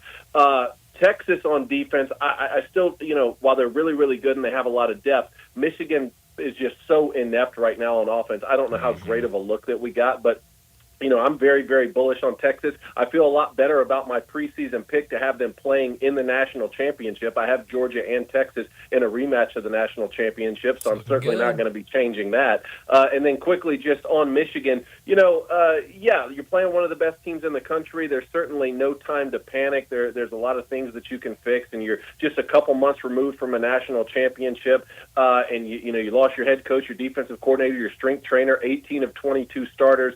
All of that is sort of a recipe for, not being great the next year. What we've seen Nick Saban do at Alabama and Kirby Smart at Georgia, reloading every season, is not normal. At the same time, having said that, Michigan needs to fix a lot of problems, and they need to fix them quickly, because at some point, 7-5 or an 8-4, if you keep losing to a lot of these big time teams down the stretch, you're going to get to a place where you say, man, that was disappointing no matter how much we lost, because we still have All-Americans returning on both sides of the ball, and we elevated our offensive coordinator for last year, and all the same culture is in place. So a lot to fix in Ann Arbor, certainly, but, all credit to Texas, because I think not only is that a college football playoff team, but I think that's a team that's going to compete for the SEC championship and possibly the national championship. David, a very real prospect of Texas and Georgia meeting 3 times, once in Austin, SEC championship game Atlanta, national championship game in Atlanta. Yeah, and that's not the only scenario. Now that we've eliminated divisions in every single conference, you can see that not just with Georgia and Texas. I mean, you could see that with some of the biggest rivalries in the sport. Alabama and Auburn, that Iron Bowl, that could potentially be played one day for Michigan, the Ohio SEC State. Michigan and Ohio, that could be the very last game of the regular season on Thanksgiving. You play the next week in the Big Ten championship. You meet up again in the college football playoff. So, look, let's have one 12-team playoff, to experience this, and then we can sort of analyze it from there, whether or not we think it's a good thing or a bad thing for some of these rivalries and in-conference games to be played multiple times. One of the things about college football that's so different from other sports, and even different from college basketball, Duke, North Carolina play once in football. Even in college basketball, they play multiple times in a year. That's one of the things that's always been special about college football. At the same time, would any of us really be mad if we got to see Georgia and Texas or Alabama and Auburn play multiple times in a season? I don't believe so. Mm-hmm. Well, David, this week, a big week here locally. A lot of Memphis fans excited for this matchup this weekend against Florida State. It's a matchup that people here locally have been talking about since we got the schedule in our hands. But it's kind of changed since then. I think a lot of people thought that it'd be Memphis going down to Tallahassee against 2-0 ranked Florida State, and it's quite the opposite. 0-2 Florida State against 2-0 Memphis. What do you expect to see Saturday morning in this matchup? What would you do if you were on the Memphis coaching staff? What would you do to exploit this Florida State team? Man, this was a fascinating matchup preseason like you guys were talking about, but now it's even more fascinating for a couple reasons that you mentioned. I mean, first of all, I keep wondering, there's two mindsets here. Would it have been better off for Florida State to have beaten Boston College, right? Because right now their backs are even more up against the wall, and they're searching for every possible answer to beat Memphis. And if they had been 1-1, at least you might be able to say, okay, well, that keeps them from being just so pinned in a corner. Sure. But at the same time, if you're Memphis, maybe you look around and say, yeah, they're 0-2 for a reason, because they're not a great football team, and I think our team is pretty great. Let's go make them 0-3. And if you really look at that Florida State schedule, if they start 0-3, boys, with some of the games that they have left this season, you might be looking at a 4-win ball club. Which that's very shocking. I didn't have them in my playoff. I wasn't buying the DJ Uiagalelei, and a lot of Florida State fans got mad at me for that. But I thought at least that comes with a certain floor and a certain stability. But he has not played good, and it's not just his fault. They've given up over 200 yards of rushing in both of the games they played, and that's kind of another aspect that makes this more fascinating. Memphis isn't known as one of those teams like Georgia Tech or Boston College who really wants to run counter all game and beat you on the ground. They're better at the skill positions. Seth Hennigan throwing the football all over the place. to answer your question, what would I do if I'm the coaching staff? I would look at every single run scheme that Buster Faulkner and Chris Winkie used at Georgia Tech. I look at every single run scheme that Bill O'Brien was using for Boston College, and I'd say, how can we run the ball as effectively as possible? Because clearly Florida State is vulnerable to that. And then off of that, let's do what we do best, which is push the football down the field. And then on defense, it's just, look, if they're going to keep playing DJ Uiagalelei and he's going to keep pressing and looking like he has a little bit of the yips, then continue to take advantage of that and get after him, even if you have to force him to be one-dimensional and for him to beat you. That's what I would do if I'm Memphis. Man, 6.5 right now, I believe, is the line, and I'm really liking Memphis right now. David, we are too. And in this era of college football where your quarterback has to be Magic Man, has to be Rainmaker, has to just put on a show each and every week, you're way ahead as a staff game planning for that other team when the other team's quarterback doesn't scare you at all and DJU doesn't scare anybody at all. No, you're exactly right, and that's one of the reasons that when you look at a matchup like this, I mean, there's a couple different factors, right? But who's winning the quarterback battle? Who's winning the head coach battle? Who's winning the home field advantage battle? Who's better on defense? There's a couple boxes you can go down and check anytime you get a matchup that is somewhat comparable. But man, let's just take a second and just from a God's eye perspective, examine what we're talking about here. We're talking about Memphis and Florida State, and we're talking about how this is going to be a very competitive game, and Memphis could go on the road and legitimately beat them for a chance to be the Group of 5 team. That's phenomenal. Congratulations to that program, and I can't wait for this football game. I will say this, though, with Florida State being 0-2, with them not looking great and with them having a lot of tough games ahead, now, if you're Memphis, you really have to beat Florida State. You really do, because before the season we were talking about, okay, well, what happens if Memphis wins every game except Florida State, but they play them closely? Would they get the nod over, say, an undefeated Liberty team who went undefeated last year? They got the New Year's Six bowl game, and they just got beat to sleep by Oregon. Would the committee, not would they be reluctant to do that again with a 12-team playoff and when you have to have one mandatory Group of 5 team? Well, now if Florida State, if you're not going to be able to benefit off that being sort of a really nice win or a nice game in your strength of schedule, then you have to move forward and actually beat them and win the football game. But I guarantee you that's what's on Memphis's mind anyway. There are no moral victories over there, and we'll find out more on Saturday. Yeah, and the prospect of FSU dropping to 0-3, and then in this era we're in, where the players are being paid, I'm glad they are. I'm for the liberation. I'm for the freedom, but I also know that the best locker room dynamic, the chemistry, is winning. And when you don't, it's a lot of finger pointing and everybody having their own agendas and own thing to do. That chemistry could come apart. And for FSU to, and that's why I thought it was so bad of them. I know they were mad, and I was with them that they should have been properly. They were properly aggrieved, I thought, over the selection last year. But at some point, you got to put that aside and to go out and have that performance. Okay, you're mad, you don't really want to be there, and you get beat 35-3, but 63-0. That scared me, David. And now how this has started, it scares me even more for Mike Norvell, someone that I like a lot and I'm pulling for, just not this week. It can go a lot of directions. They didn't take any fans to that bowl game. They had a lot of opt-outs. What if they have to go to the Cure Bowl this year? Who's going? Yeah, no doubt. And what you're talking about there with a collapse of culture in the locker room is particularly an interesting case study when you talk about programs who rely so heavily on the transfer portal, the way that Mike Norvell and FSU have been. Now, a year ago, it worked out fine. You bring in guys like a Keon Coleman, who's now playing for the Buffalo Bills, and they went undefeated. And you're exactly right. Of course, they had a great case to make the 14 playoff. They went undefeated in college football as a big brand that they are in Florida State.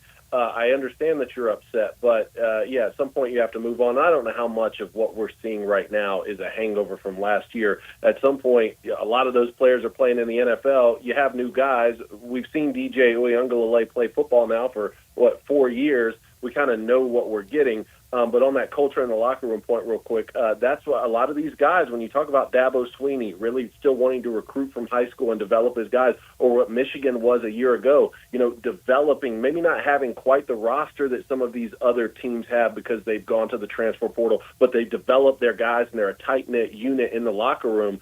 Programs like that, I think, are going to be able to still excel in college football. Very similar to the way that we see college basketball. A lot of old teams with old guards in the tournament a lot of times will get victories in early rounds over younger teams who just have a couple five-star freshmen who are only on campus for a few months. Mm-hmm. That's a really good comparison. We're talking to David Cohn. He joins us, the co-host of Crane and Company.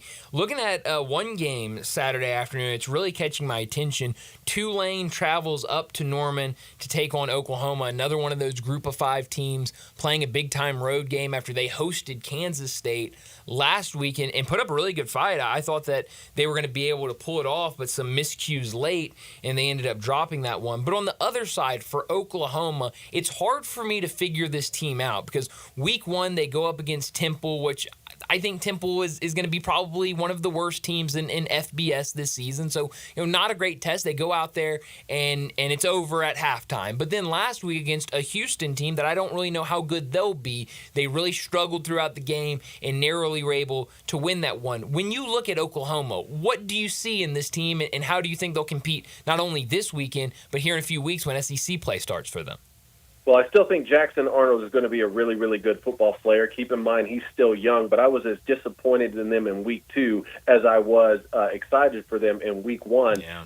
And Tulane is a much better football team than Houston is. Mm-hmm. Now, Willie Fritz is a great coach, and I know that he's going to get things figured out at Houston, but the fact that they were in that game so close there to the end, I was very disappointed in that for Oklahoma. And on the Tulane side of things, that Mensa kid at quarterback, he can really play. I went back and watched the game a second time and watched all of his pass attempts through the air. I mean, he was just having a lot of success, and I can't believe that the line right now is 2 touchdowns. Now, is this just going to be sort of a roller coaster ride, a back and forth where you don't know what you're going to get each week with this Oklahoma team, and they come out and they beat Tulane by 3 or 4 touchdowns? Of course, we could see that, but for my money right now, I like Tulane to cover that spread. I don't know if I take a money line just yet, but 2 touchdowns with a quarterback like Mensa, and you're talking about a proven group of 5 program in Tulane, I definitely like them against the spread.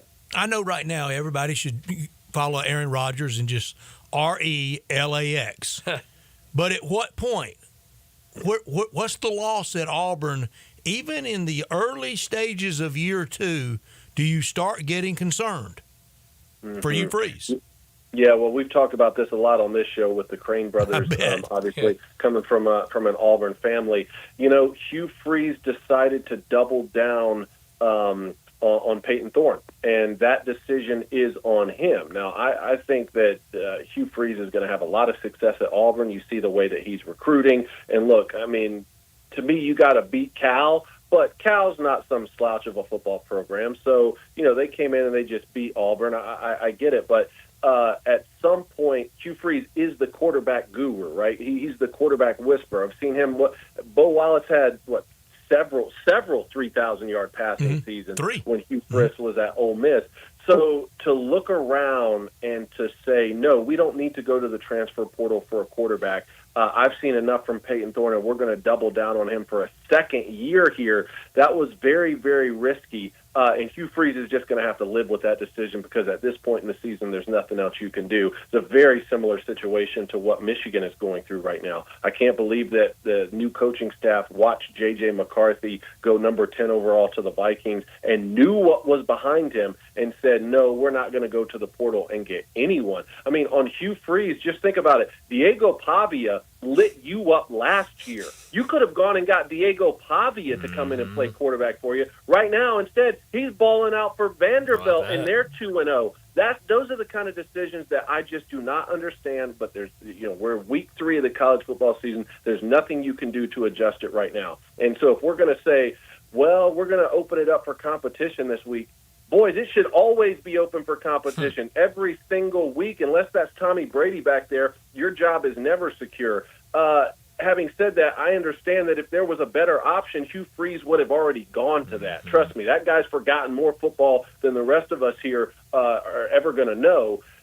But not going to the portal really shocks me from him. Yeah, and even, a lot of conversation in this area of Auburn interest in Seth Hennigan. Seth Hennigan opted to stay for a fourth year at the University of Memphis. Yeah, absolutely. Another game that really I don't want to say surprised me, but I was impressed was Tennessee and their win over NC State. Made it look really easy in a game that had been really built up about a big test for Tennessee. And I heard a lot of people talking about going into that weekend or last weekend about Tennessee offense looks really good, but a lot of questions on the defensive side of the ball. And then they go out there and the defense shined against that NC State offense. What did you see from this Tennessee team, and how dangerous can they be in the SEC?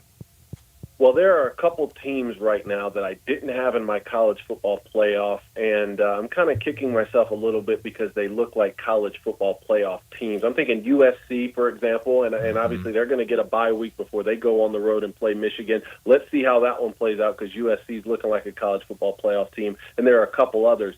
As far as Tennessee is concerned, I'm kicking myself right now because they look like a national championship contender. I mean, at this point, forget about the college football playoff. With how balanced they are on both sides of the ball and how poised this young kid, Nico Iamaleava, is at quarterback, that's the type of team right now that looks like they could at least go compete and win the whole thing. Will they beat Georgia? We're going to find out. They get to play them. Are they better than Alabama? They get to host them at home. We'll find out. They're in the same conference as Texas and Ole Miss and Missouri, and at some point you make the SEC championship. You can play any of them. We'll know more soon.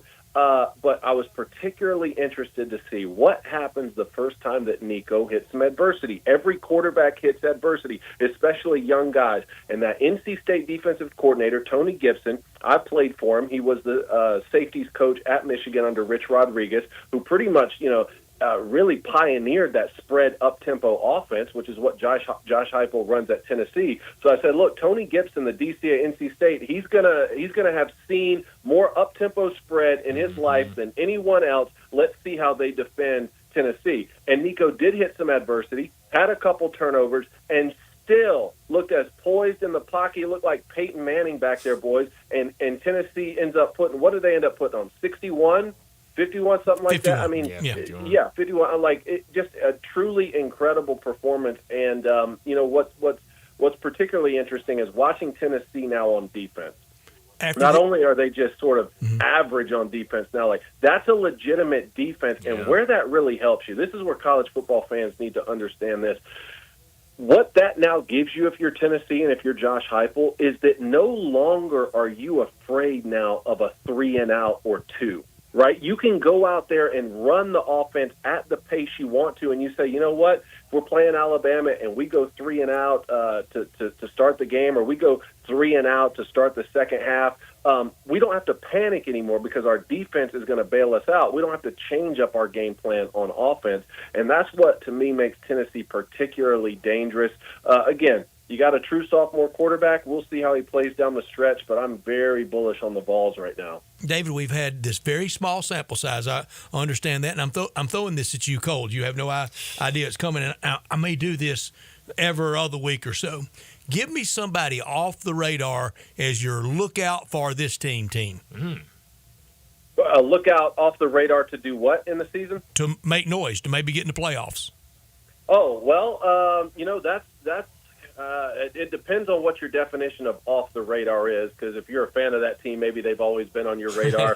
I think, look, we talked about it today. Look out for Boston College, because Boston College, let's just say that they beat Missouri. Okay, well, that's going to be a very interesting game. If you look at that schedule down the stretch, Boston College can make the ACC championship, and if they do, and they have a loss, and they pick up that second loss in the conference championship, then you're going to kind of talk about, well, how much carnage is there around the league? Now, at the same time, let's don't get too carried away just on them, because that Florida State team, like we've said, that they beat is not really great. But Bill O'Brien's the type of head coach, he's going to have success at a few different places wherever he goes.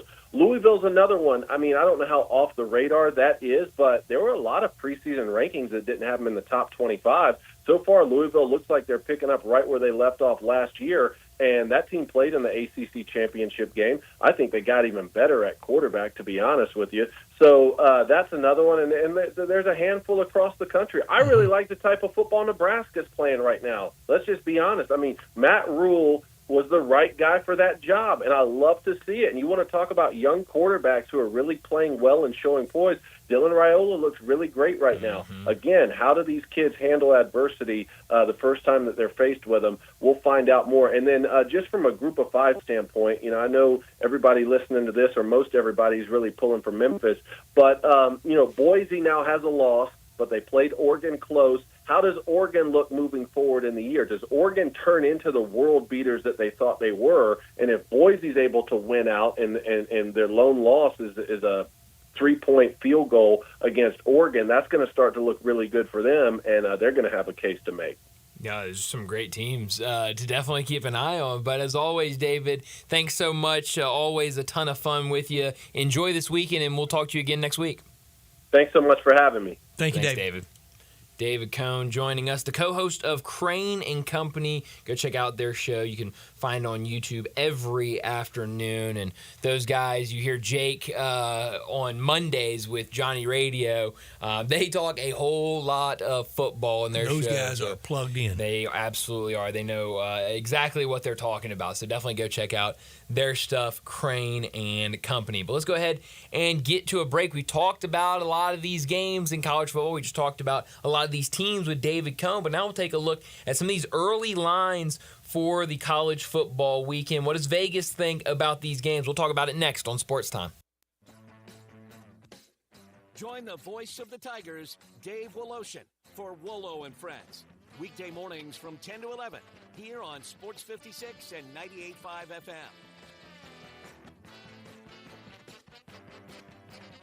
Traffic brought to you by 901 Eats to Go, 3135 Kirby Whitten Road in Bartlett. Pick up, DoorDash, Uber Eats, or online at 901eats.com. Eats with a Z. Good food fast.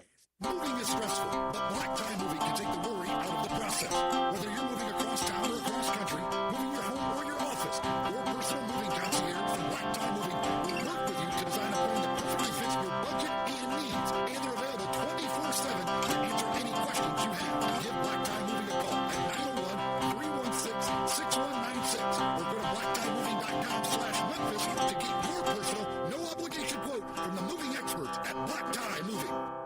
Progressive presents Renter's MVP's Most Valuable Possessions. Today's MVP, Tom Kelly's carbon fiber mountain bike. Because more than riding his carbon fiber mountain bike, Tom loves telling people about his carbon fiber mountain bike.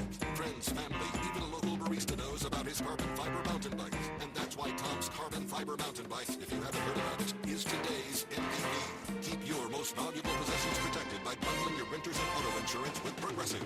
Progressive Casualty Insurance Company affiliates and other insurers not available in all states.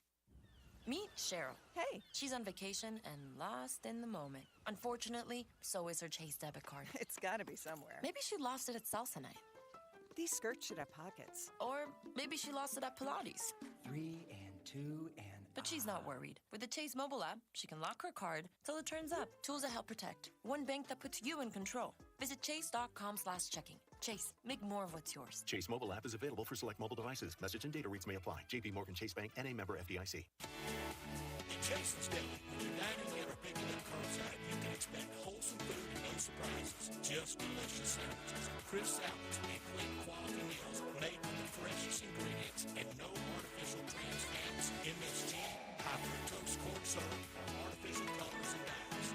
Around here, a lot of thought goes into what we put into our food and what we take out of it. Because you're not just taking a bite, you're getting a taste of who we are.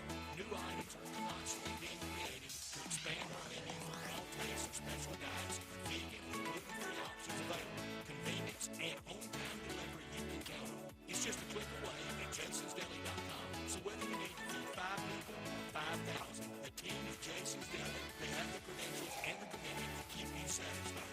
Freshness is nearby at Jason's Deli with locations at Ridgeway and Park Place Center, Upper Highland, Germantown Road in Cordova, and Goodman Road in Highland Branch. Jason's Deli is wholesome food and no surprises. Do you know know one of the best things you can do for your employees or family's health? Provide Arctic Clear bottled water. Arctic Clear bottled water is your locally owned and operated bottled water provider. Arctic Clear is 100% natural spring water with free delivery and setup, dependable service, and no long-term contracts. What an easy choice. Call Jeff Manus today at 01-382-2363 or visit arctic-clear.com. Arctic Clear bottled water. Call now 382-2363. That's 382-2363. So you need to sell your house? I have the solution. Call 901-406-1101. That's 901-406-1101. Call my buddy Bill and I buy houses. Any area, as is. It's literally as simple as that. Just pick up your phone, call 901-406-1101. That's 901-406-1101. Call my buddy Bill and I buy houses. Guaranteed to close in 5 days. If you need to sell your house fast, call Bill at 901-406-1101. That's Bill and I buy houses. Sports 56 traffic. Good afternoon. The police are working with a couple of minor accidents out here. From time to time, it still wants to run a little bit slow over here on 55 northbound between South Parkway and Macklemore, trying to get up through this construction zone as traffic cranks up over here on 240 east from Mill Branch all the way out to 385 Billmores Parkway. Weimer's Jewelry, serving the Memphis area now going on over 40 years. No matter what the occasion is, check with them first at Weimer's Jewelry at 7525 Highway 64. I'm Commander Chuck with your on-time traffic.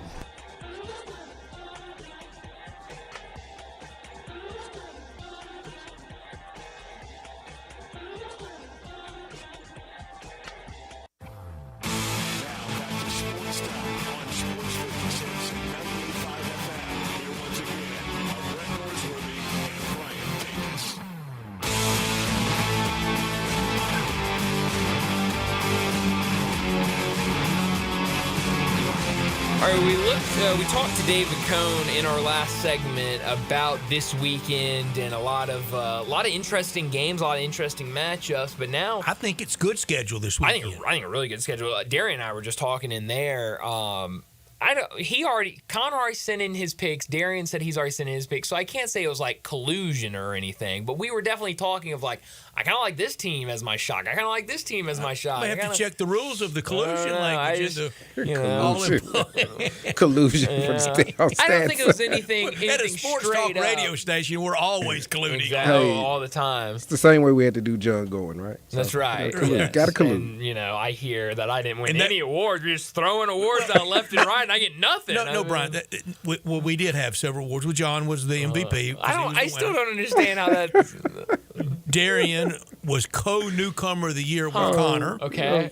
That seems like a given. I mean, I was most improved. Okay. And you got a participation trophy. Interesting. Well, I mean, at least I got something. And a juice box. Yeah. It's like that silver platter they hold at the U.S. Open. You got that one. I mean, good Lord. Silver platter. I don't know. I think we need to rewrite the rule books if that's what happened while I wasn't here. I don't know. In the American on Saturday, and it's never too early for this, you need people out there. There's a lot of different motivations in fandom this year. Sure. You got to be pulling it again. Everybody else out there. You got to be against everybody else out there in the group of five world. You need to have conference loyalty now more than ever to prop you up when you beat these teams. Here's a good example of it. North Texas 2-0 going to Lubbock to play Texas Tech. Texas Tech 9.5-point favorite. 69.5 point total. A lot of offense in that one. Good Lord. Defense optional bright and early, 11 o'clock on Fox Sports 1. That's one for the Tigers in a few weeks playing North Texas, right? Yeah. It's I think later down the road. I could be wrong. I'm trying to find the schedule. No, it's 1, October 2, 3, 19th. 4, 5 games. October 19th. I may go. The Ole Miss Open Date weekend. Go Mean Green. Yes, for sure. 100%. And, I mean, that's a game that I think they could win. I mean, Texas Tech has not looked like world beaters at all. Toss a puncher's chance at home against Oklahoma State. Maybe. 19-point favorite, Oklahoma State. Coastal Carolina at Temple. We both had Temple going 0-12. Richard Cross is doing that game. He's going to Philly for that game. Coastal Carolina. It would help if Temple would win, pull the upset, knocks them out. I think they're going to get knocked out. We've talked about Tulane at Oklahoma. Oklahoma 13.5-point favorite. App State They were behind when the bus pulled in last Saturday at Clemson. Yeah. That was shocking. It was absolutely shocking. We may have discounted Clemson too much, but this is one. Go AAC, brethren. Go East Carolina. App State, a 2.5-point favorite at Dowdy-Ficklen.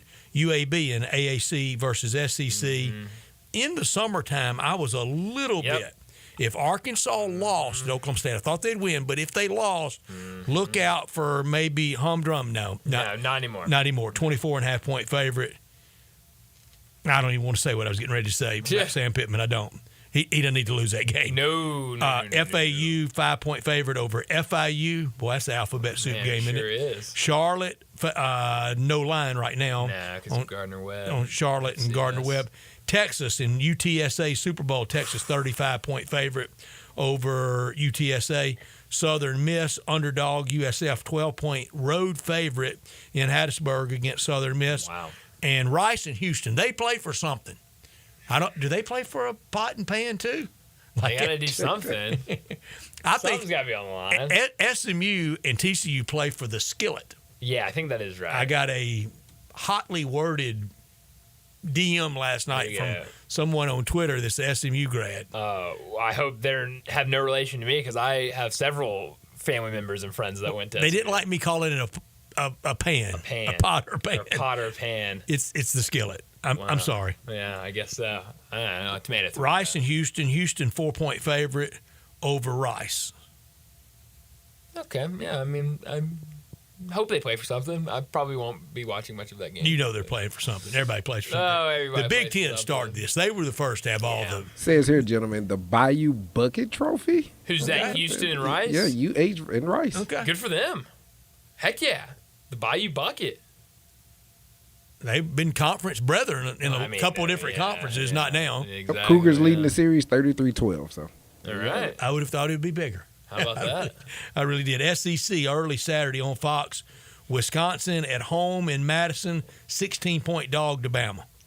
Yeah, and that one's gonna be interesting, but I like Alabama in that one. I think they win that pretty easily. LSU on upset alert. Here's another team, and I didn't want to get into the whole thing because I know we're only through 2 weeks. We don't know much about these teams. Just a snapshot. We don't. But South Carolina is another one of those teams. We knew so much 2 weeks before we ever played it down to now not know anything. Exactly. How does that happen? How quickly it all crumbles. But I don't know what to think about South Carolina because week one, I watched a lot of that game, and I was not impressed. They were lucky to win. They were absolutely lucky to win that game. But then last week, they go out and blow out Kentucky. And so I just don't know what to do with South Carolina. Well, Shane Beamer will be right in our lap if he wins this one. Oh, man. He'll be in our face, won't he? He absolutely will be. Don't let Shane Beamer win this game. LSU 7-point favorite at home against, or LSU 7-point favorite on the road at Williams-Brice against South Carolina. Mizzou, early Saturday morning, 16.5 over Boston College. Everybody kind of setting up to what Bill O'Brien's doing at BC. Tulane, OU, we've talked about. A&M in Florida, not must win for Mike Elko. It's not in year one, but it is for Billy Napier. Sure. A&M favored at the Swamp, 3.5-point favorite. Oh, and this is another home game, Brett, for Billy Napier that you lose this one. And here's the thing, Brett. Not just lose it. If they come out and have another showing like they did against Miami where it didn't even feel like they showed up and wanted to play the game, then yeah, it could get really ugly really fast. Yeah, they could hit the Tom Petty "Don't Back Down" when they all sing along, and it could be some different lyrics in there for Billy Napier. We mentioned UAB in Arkansas. We mentioned Ole Miss, Wake Forest, Texas San Antonio in Texas. And then Vandy to hit the season win total. A lot of intrigue on this game, Brett, for a lot of people. To go over after 3 Not me, games. Unfortunately. 2.5 Vegas over-under for season win total. Vandy sitting at 2-0, playing at Georgia State. When was the last time anywhere Vandy was a 10.5-point favorite on the road? It's great to see, Brett. I'll be honest. That's a Bruce Marshall question. It is definitely a Bruce Marshall question. And who am I? I mean, I like to say that I'm a big-time Vanderbilt supporter. I'll claim them. They're my SEC team, Brett. I love the Doors. How in the world did I not bet the over on their season win total. I always thought your SEC team was Tennessee. I don't know why. Wow, I don't know. It's just slightly missed Tennessee, I guess. No way that's the case, is it? Absolutely not. Vandy favored 10.5 over Georgia State. At Georgia State, they play at the Ted Turner Field, where it's been revamped football stadium. Georgia, 24-point favorite on the road against Kentucky. That's the ABC game Saturday night. Auburn at home. The first 5 for Auburn at home at Jordan Hare at Pat Dye Field. They are a 28-point favorite over New Mexico. Somebody will have a sign in the New Mexico section mentioning New Mexico State and their upset last year. Oh, absolutely. And I'm going to this game, 6:30, will be on my main television, Brett, because the quarterback for New Mexico might be the most underrated quarterback, maybe the most underrated player. New Mexico, the best 0-2 team in college football? We can do that to them? Don't tempt me, Brett, because I am close to saying it. Devin Dampier, the quarterback for New Mexico. I was telling Darian earlier. He doesn't have anybody who can catch the ball. That's a great point. And their defense is very optional, Brett. They do not play defense, but this guy. Well, they opted not to have one at all. Well, you're exactly right. And maybe it was because they wanted to keep Devin Dampier. This is a guy that if he enters the transfer portal after the season, which he probably will, he's going to be the guy that lands at some big-time Power 5 school and everyone's saying, who's this Devin Dampier kid from New Mexico? He's electric, dual-threat guy, can use his legs, has a good arm on him, doesn't throw a lot of interceptions, doesn't make a lot of mistakes.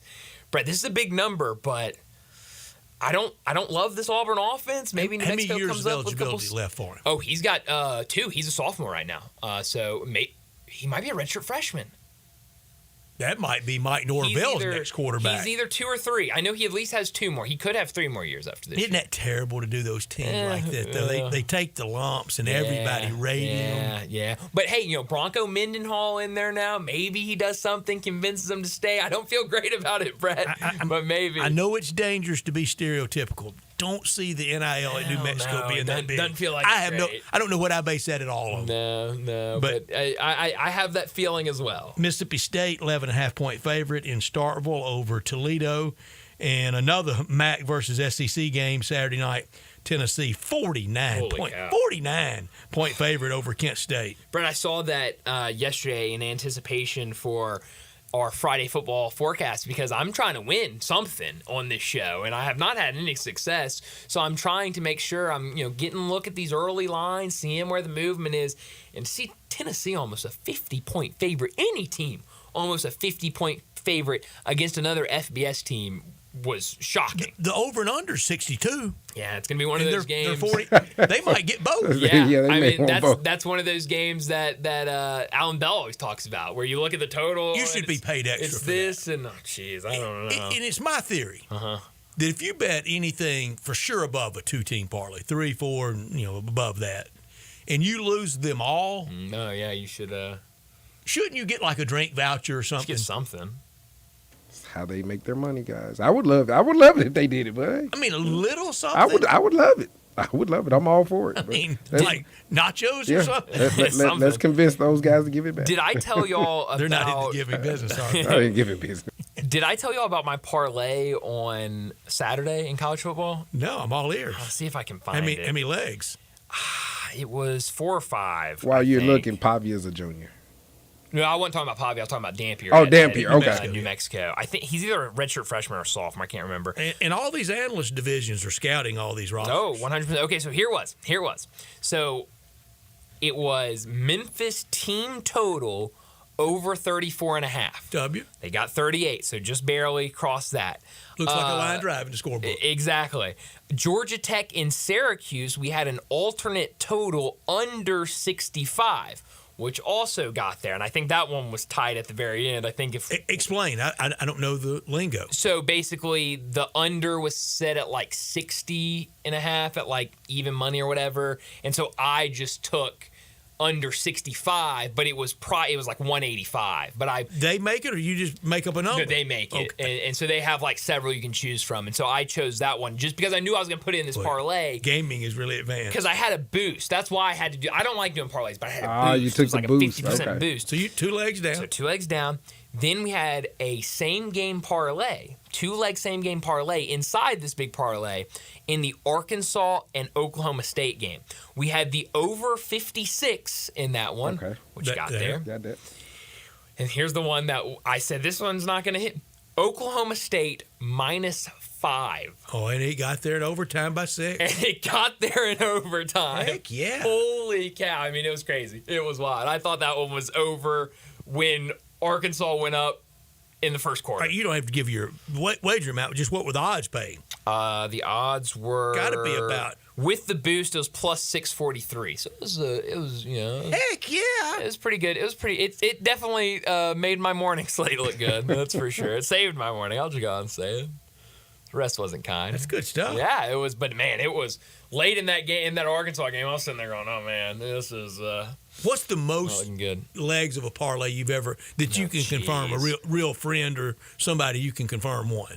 Not I hit like some fanciful tale. I've gotten a 7 before. I've hit like one that was like 8 or 9 that was like plus 2,000 or something like that. You can put together. I've gone whole years that I didn't have 8 winners, much less than one bet. The majority of them you'll lose, but you can put together some that you feel really good about and get to that 6, 7 is like, oh, you may fall off, but there's a good chance you can hit. I can't even for parlays anymore. Oh man, even for grocery dollars. I mean, you bet $3 or $4. Sure.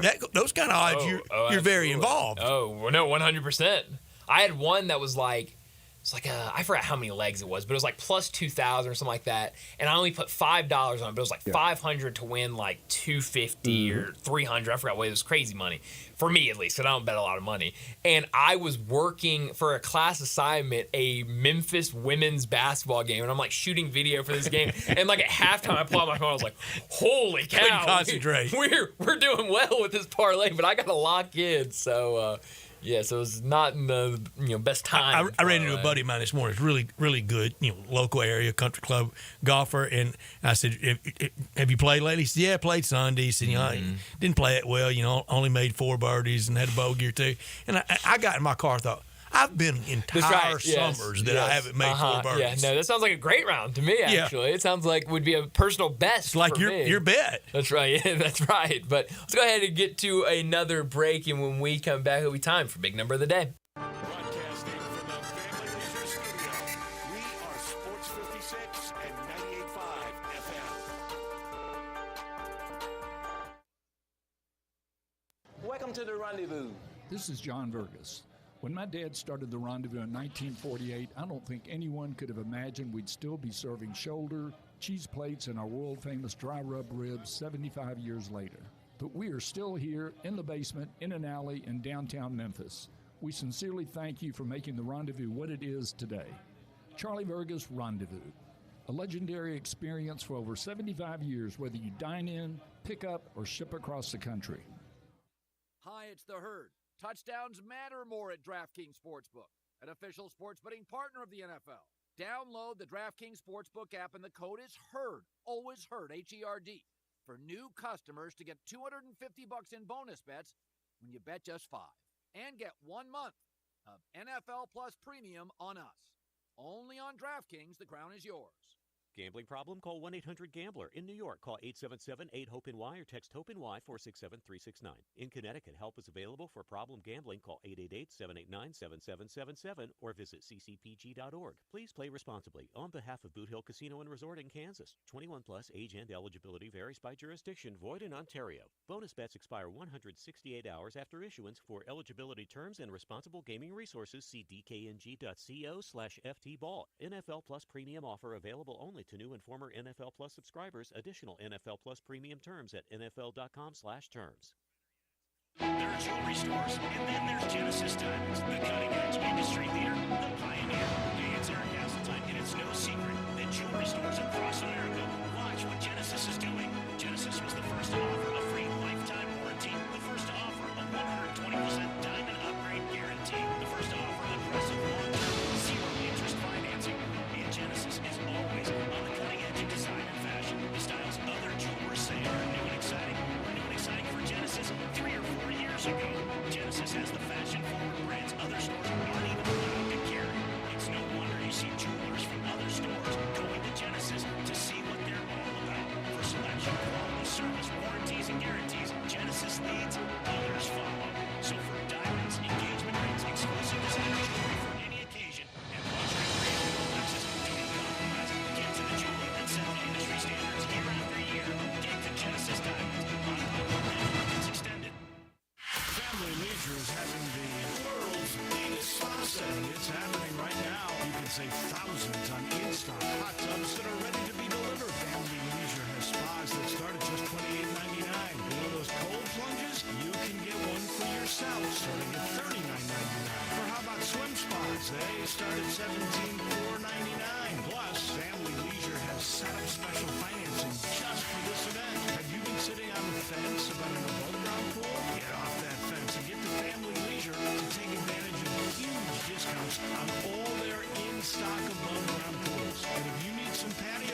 York. I'm the service director at Lexus in Memphis. Our service department wants to be more than just a place where you get your oil changed. We do glass repair, windshield replacement, recalibration of your camera and sonar systems, even wheel repair, tire replacement, all the things you would expect from a luxury automotive dealer.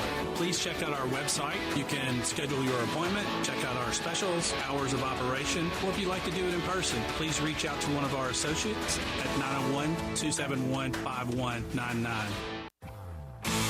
back to Sports Time on Sports 56 and 98.5 FM.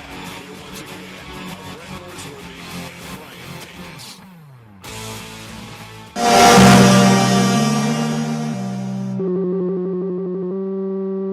Big Daddy. Hello, Big Brand. It's a guy, he wants to be big, then he gets big, he doesn't want to be big anymore, then he gets small, but the suit's too big. Big Daddy. The big boy. You're a big guy. I think she's trying to pull a fast one on Big Daddy. The big number of the day.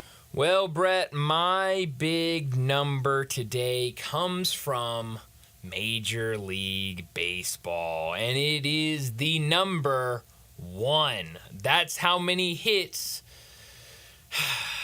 Francis gave up. Bowden Francis gave up in his start today. He got all the way to the 9th inning with his no-hit bid still intact, and then up steps. That's a couple times for him to carry one deep, isn't it? He's been good this year. But Francisco Lindor steps up, down 1-0, and just, I had it pulled up on his computer, sent a rocket. Win of the year to for the right Mets. field. Oh, unbelievable. And now, I mean, the Braves. And they went crazy. Oh, as they should have, because, you know, the Braves, I'm sure, were sitting there in the 9th inning going, okay. I mean, that can really light a fire for our last 2-week run. Exactly. And so for them to be down 1-0 and to come back. Being no hit. Score 6 runs in the 9th inning and win that game. Yeah, that's win of the year, and that will be a win that I think they look back in when they're in the playoffs and say, that win right there, that comeback while we were being no hit against Toronto, yeah, that's what got us here today against to get us into the playoffs. Hard to believe the Mets have only won it twice, the miracle in 69 and then in 86.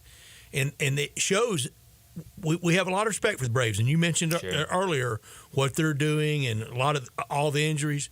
You still got to cash it in because we thought the Cubs in that stretch were going to win it 2 or 3 times. Maybe like the Red Sox did in this 21st century. And the Mets only won it once with Doc Gooden. Crazy. Now, all that crew. So the Mets, maybe this is their year. My big number, 123 million people saw one of the NFL games last week. How about this name? Stage name, real name, assumed name. According to Executive Vice President for NFL Media, Hans Schroeder.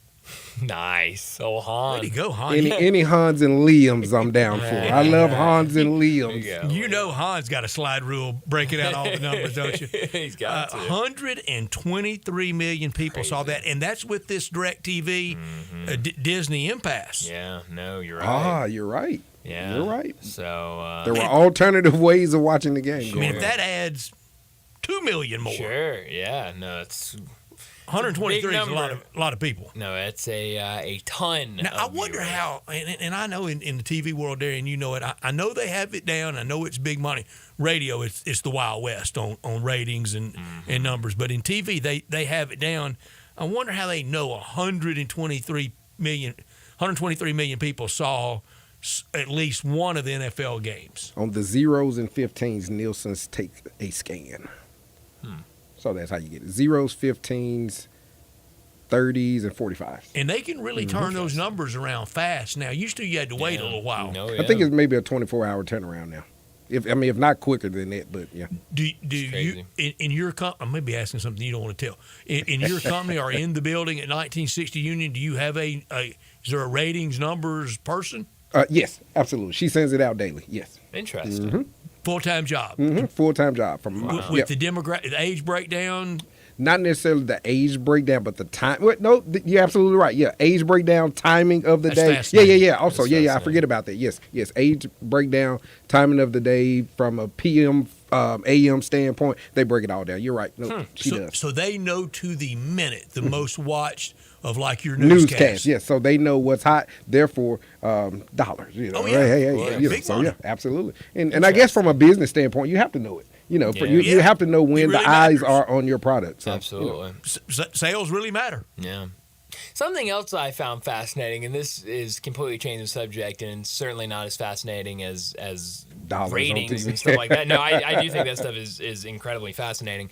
But we were talking about the no-hit bid from Francis, young pitcher for the Blue Jays. How about this? I love seeing this. You'll see this every once in a while, and it just makes me chuckle every single time. A guy either goes full no-hitter or they'll go super deep, like getting to the ninth inning. Guess how many strikeouts, Darian, he had in this game today? I'd take a stab. 4? 1. 1 strikeout. So a ground ball pitcher, pitch to contact. Pop-ups, They don't want them going deep into counts. No. They don't want the big strikeout guy. I mean, it happened a couple years ago. There's people in St. Louis concerned about the miles logged this year for Sonny Gray. Oh, yeah. And racking up all those strikeouts. Oh, I believe that. And get them out in 2 pitches instead of going 8. I don't remember who it was. It was some guy, Reed Detmer for the Angels. He had a no-hitter a couple years ago. And after he had the no-hitter, I saw all these people saying, target the over on his strikeout props. And I was sitting there like, why? And so I realized that they were seeing no-hitter, and they immediately thought he's throwing a lot of strikeouts to get these no-hitters. And guy was averaging like 2 strikeouts a game. I was like, what are we talking That's about? Total command. And so you saw the sports books start throwing his numbers up at like 5.5, 6.5. I'm like, there's no way this guy's striking out that many people. And so it's just fascinating because that was a good catch by you. Thank you. But it just feels like there's that almost that correlation to a lot of people of no-hitter going deep in a game without giving up hits means strikeout. And that's far from the case. And the best no-hitter pitcher of all time, Nolan Ryan, was striking them all out. Exactly. And maybe that's where it comes from. And racking up those innings pitched. Yeah, as you saw those flamethrowers back in the day that were just sitting guys down left and right. His number of one-hitters, it's right up there with Jack Nicklaus's number of runners-up. There was a documentary a couple years ago about Nolan Ryan that was kind of like a smaller group that made the documentary, and I watched it, and I was blown away. It was such a good documentary, and did a really good job talking to a lot of people. He was on that 69 Mets. Yeah, no, he was. You're right. That was his only World Series. Yeah, so definitely some good stuff. But let's go ahead and wrap up this hour, get to another break, and when we come back, we're talking a whole lot of Tigers. Jeff Brightwell from the Tigers Radio Network. He'll join us next, talk about the Tigers and their upcoming game against Florida State. We'll do that next on Sports Time.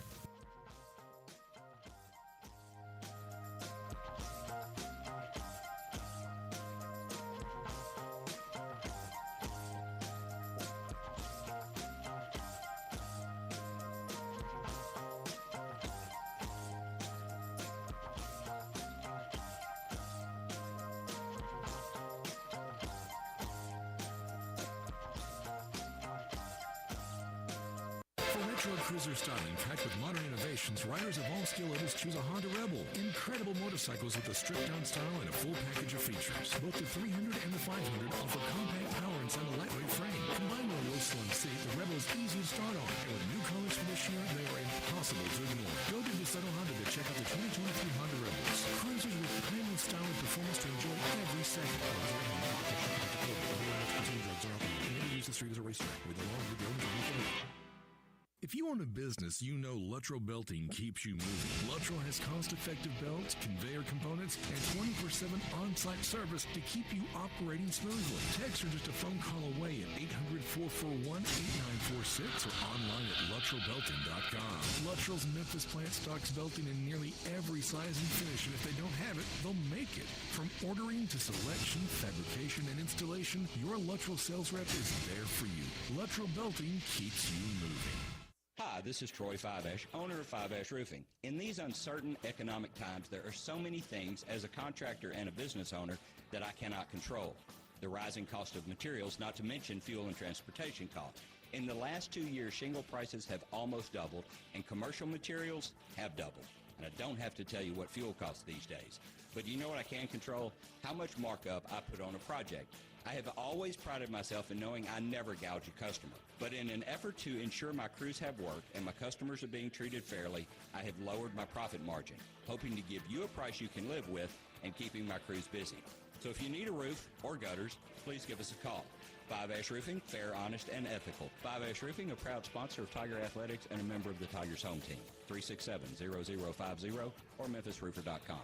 367-0050 or memphisroofer.com.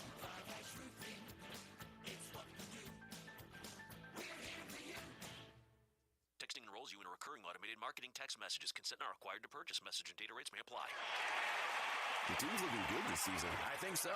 Man, I miss playing football. Being young with unlimited energy to burn. Ever since I turned 40, I just can't find that fire I used to have. Think it could be lower testosterone? What do you mean? All guys lose their edge when they turn 40. Your body has less testosterone. That's why I take Nugenics Total T. I've heard about Nugenics. That really works. Since I started taking Nugenics, I'm lifting like when we played for Coach Carter. I feel more energized at work. It's even spiced up things between me and the missus. Are they still giving out complimentary bottles for people to try? Yep, send a text. It's that easy. Text GRIT to 42424 right now for your complimentary bottle of Nugenics Total T. It's the #1 selling testosterone boosting brand at GNC and Walmart. Do it now and they'll also send you a bottle of Nugenics Thermo X, their newest, most powerful fat burner ever, absolutely free. Text GRIT to 42424. That's GRIT to 42424. These statements have not been evaluated by the FDA. This product is not intended to diagnose, treat, cure, or prevent any disease.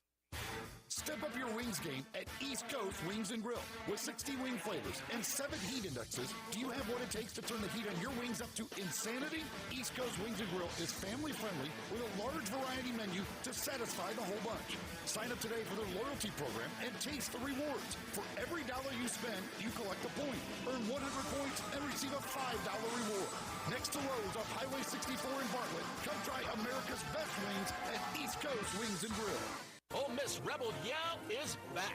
The Rebel Yell Hotline Radio Show is back on WHBQ Sports 56 and 98.5 FM. Every Monday night at 6, hear the latest news on your Ole Miss Rebels with Yancey Porter with 24/7 Sports, former Ole Miss defensive tackle Mike Fitzsimmons, Gordon Ford covering SEC Sports Call, and former Ole Miss baseball announcer Gary Darby. From kickoff to free throw to extra innings, your Ole Miss sports on the Rebel Yell Hotline Show right here Monday night at 6 on Sports 56, 560 AM and 98.5 FM. Your Mid-South Sports Station. Sports 56, WHBQ Memphis, and W253 DF Memphis with Dave Woloshin, weekday mornings from 10 to 11.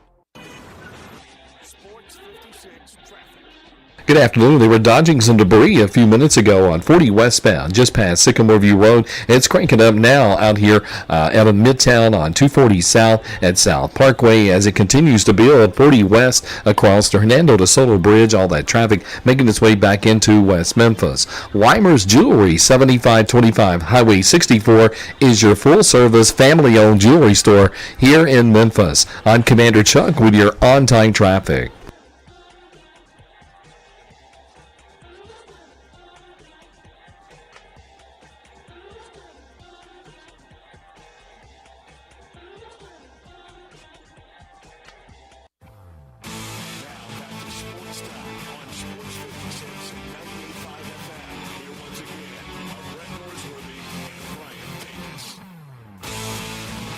Welcome back into Sports Time. Bryant and Brett with you in our Family Leisure Studios. And joining us now on our Sissy's Log Cabin guest line, Jeff Brightwell, part of the Tigers Radio Network, joins us to talk some Tigers. Jeff, thanks so much for joining us again. We talked to you a little bit before the first game of the season, but now 2 games in the books. I know a lot of people excited for this week, and we'll talk about that in a second. But what has jumped out to you about this Tigers team that you've seen through 2 weeks of action?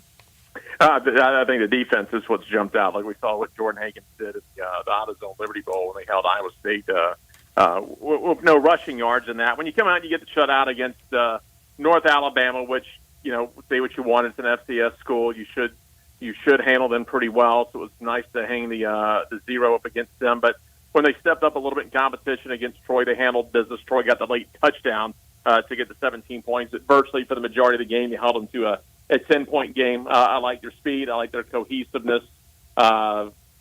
getting to the ball. So I would say the defense, and I think that's what we were all kind of looking for this year, is would the defense be able to catch up a little bit with the offense? Obviously, at the level of the American Conference and in a lot of G5 leagues, let's face it, most of them are known for putting the offenses together. And outside maybe of that Cincinnati team we had a few years ago that made the playoffs when they were in the American, it has been that. Cincinnati's a pretty balanced team that year offensively and defensively. So, look, if we would have had an average defense this year, that would have been big. I think you got a good chance here maybe to have a well above average defense this season. Got to stay healthy, though, but obviously the transfer portal helped us out with Elijah Herring, and having that nice gift from FedEx definitely helped. Sure did, Jeff. It sure did. Thank you so much for being with us. And Herring rewarded with being the AAC Defensive Player of the Week, right? Yeah, absolutely. And you know how that works. Transfer portal, it's a roll of the dice. I mean, you're hoping to get something. You're obviously always going to find talent, but at the end of the day, and you can look at schools around the country, how are they going to fit in with your current players? You can see that in various sports. You're going to have some high-level recruiting classes come in through the portal, and it just doesn't mesh out right. But the financial gift from FedEx helps, but I still think a lot of it has to do, and there's always going to be people that just chase the money, but I still think even with the NIL the way it is, players and humans by nature want a place where they have a good relationship with the players and the coaches, and they fit in. Where you can win, and the Tigers are doing that. You talk about it goes back to the bowl game. Jeff, I get so mad every year around bowl times. I love the bowls. I think they still matter. Are they as prominent as at one time in college football? Maybe not, and maybe losing some of that prominence now with the playoffs. But the Tigers gain traction out of that bowl game, on the field, off the field, the wave of momentum, the anticipation for this year. I'm convinced, Jeff, most of the people that run down the bowls either don't go to one, didn't win one.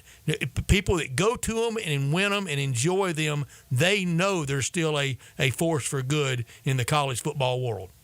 Well, every bowl's going to have some significance to somebody. Look, it's not every bowl game is going to be the Cotton Bowl, but every bowl, no matter how big or how small, is going to have something for everyone. Now, for Ryan Silverfield, let's face it, outside the Cotton Bowl, which that he takes over the team for the Cotton Bowl, but let's look, since he's been the full-time head coach and coached full seasons, he's brought home 4 bowl championships. He's got the 3 wins, then the de facto championship at the Hawaii Bowl. Got the travel award for that one. Right. Yeah, right. He got to bring the pineapple home. That's right. So, I mean, he got a free vacation. So that turned out his pretty team well. didn't chicken out. The other team did. That's right. That's right. So, I mean, look, we've had some, for us, significant bowls in my lifetime. I mean, it's hard to believe I'm saying that, being a child of the 80s. But, the 2003 New Orleans Bowl, breaking the bowl drought, was huge. The 2014 Miami Beach Bowl, because we had won a conference championship, and that was Fuente getting things rolling. And the fight. Win the game and win the fight. Oh, yeah, absolutely. Absolutely. The, getting to the first out-of-zone Liberty Bowl was fun, even though we lost. The Cotton Bowl, obviously the biggest bowl we've been to. But I've even asked Ryan about, I don't think we have gained momentum out of any other bowl than we did out of this year's out-of-zone Liberty Bowl. You're right. I mean, like, if we lose that bowl, we're 9-4. It's still a good season. We don't have a lot of 9-win seasons at Memphis, but being able to capture that and the way that Memphis won that ball game, it is just, I mean, he built a ton of momentum off of it. No, he 100% did.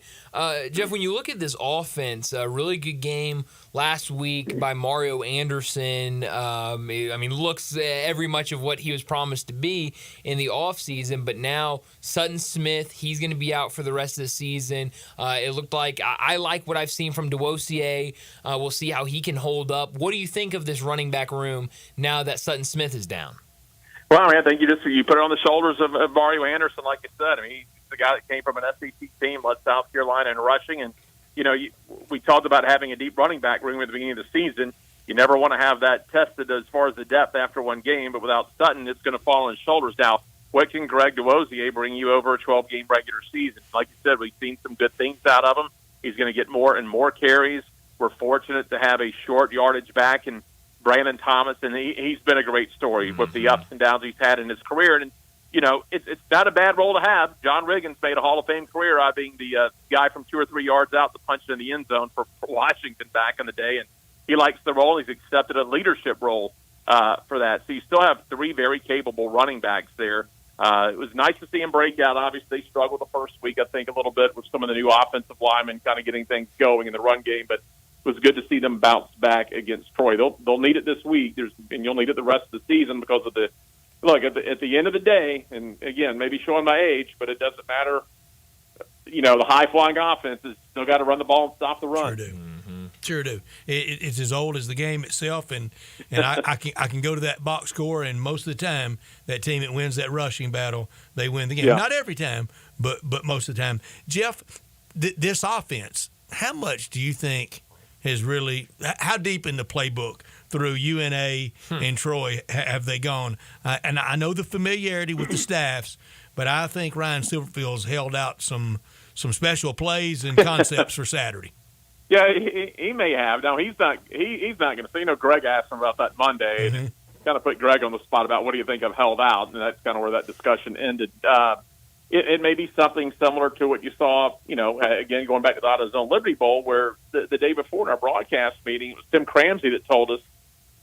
He goes, "I've got some home run plays I'm going to pull out tomorrow," and those are the deep passes that we threw early in that game and got the big lead on Iowa State. So maybe those are built in for the game coming up on Saturday down in Tallahassee. But it's funny because coming off, the Norvell era, I mean, he was the roll the dice gambler. You trick plays all over the place, fake kicks, fake punts, and it's just not. I mean, Ryan's run some reverses, and he'll do it every now and then, but that's just not his style. But at the end of the day, I was talking to him the other day between segments, the coaches show. At the end of the day, he's still averaging, I think, 39 points a game, and because the offense that he runs, maybe it doesn't look flashy, but Memphis was 6th in the country last year in total offense.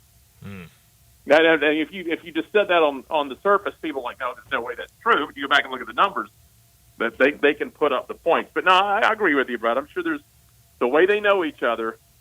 I'm sure there's something. I'm sure there's something in the back pocket Saturday. I don't know exactly if it's just throwing long or what kind of trick plays he's got, but I'm sure he's got something. How much more maybe possibly direct runs for Seth on Saturday? Yeah, I mean, Seth's used to that because remember the first 2 years, I think it was a sophomore year. Let's face it, he had to run for his life. That was came in his freshman year. Everything was fine, but the second year is when we just could not get a run game going that year. I don't know if you remember that year particularly, but it just seemed the Utah like State Bowl win. Every snap was run for your life if you couldn't get an immediate receiver. So, and plus he's put on extra weight this year. So yeah, you may see some stuff out of stuff this week. A little bit different from Hennigan. Yeah. Talking to Jeff Brightwell from the Tigers Radio Network. He joins us, talk some Tiger football, and we already kind of started talking about it this weekend against Florida State. What have you seen from this Florida State team? What do you think are the areas that Memphis can have an advantage on Saturday? Or right now, just kind of what we talked about. Everybody's talking about the quarterback situation right now. They've only scored 34 points, but if you really look at their numbers and we go back to run the ball, stop the run, they've only run for 166 yards this year. They're averaging 59.5 yards a game on the ground. And they've got one of the higher rated, as Ryan was talking about his Money Presser, higher rated groups, both offensive and defensive linemen in the country. And obviously something's not working. Now, I don't know if that's the receivers aren't able to get separation and DJ's struggling, or if it's just that he's not hitting the receivers and then everyone's coming up on the line and stopping the run. But if they're only getting 60 yards running on Saturday, it could be another long game, and that's going to put pressure on their quarterback game. The thing I'm want to see is if Memphis can get an early lead. Look, we've all been around this before. You got a lot of high-level guys down there with a lot of ego. And it's not just the 0-2. They're on a 3-game losing streak after they got run out of their bowl game and then a very disappointing 0-2 start. Memphis goes down there, say, and gets a 10-0 lead at some point, throw a turnover in there. We know how that goes. All of a sudden, here come the boos out of the stands. Here comes the finger pointing on the sideline, and then chaos ensues. So I think an early start is what I would like to see. out of Memphis on Saturday. Oh, I'm with you, Jeff. It's kind of master the obvious, but to play downhill, especially on the road, make that other team that's already in scramble survival mode, make them be even more so. Jeff, Saturday for you. I know you're ready for every game, every week, every broadcast, any sport. But it feels like for you on Saturday, this might be one where you sleep Friday night at Broadcast Central. Yeah, it's going to be fun. Look, I mean, we can say it's not still we're at Thorville versus Norvell, but it's your former head coach you're playing, and it's still Florida State. And we go back to the old Metro days where the Tigers dominated that series in the 70s. Then Bobby Bowden came in, got that turnaround. They dominated in the 80s. I don't think we've played them since 1990. So it's kind of neat for someone like me to get that Florida State game back, even if it is a one-off. Has it lost some luster? Maybe, yeah, obviously nationally because they're 0-2. They're out of the top 25, and we need a big win. And now I'm not going to say this is a must-win game. We've got 10 more games, and so does Northern Illinois, so does Boise State, so does Texas State. A lot of stuff's going to happen over the next couple of months till we get toward those championship games. But a win, regardless if they're 0-2 or 2-0, is still going to go a long way for us. And I would like to say as well, I'll tip my cap to Mike Norvell. You're not going to find a lot of coaches that leave a school to move up. They're going to give their old school a shot. Now, I know it's a $1.3 million one-off game, game for them. We're going down there. And I'm sure he didn't think he was going to be an 0-2 the time Memphis came down to Tallahassee.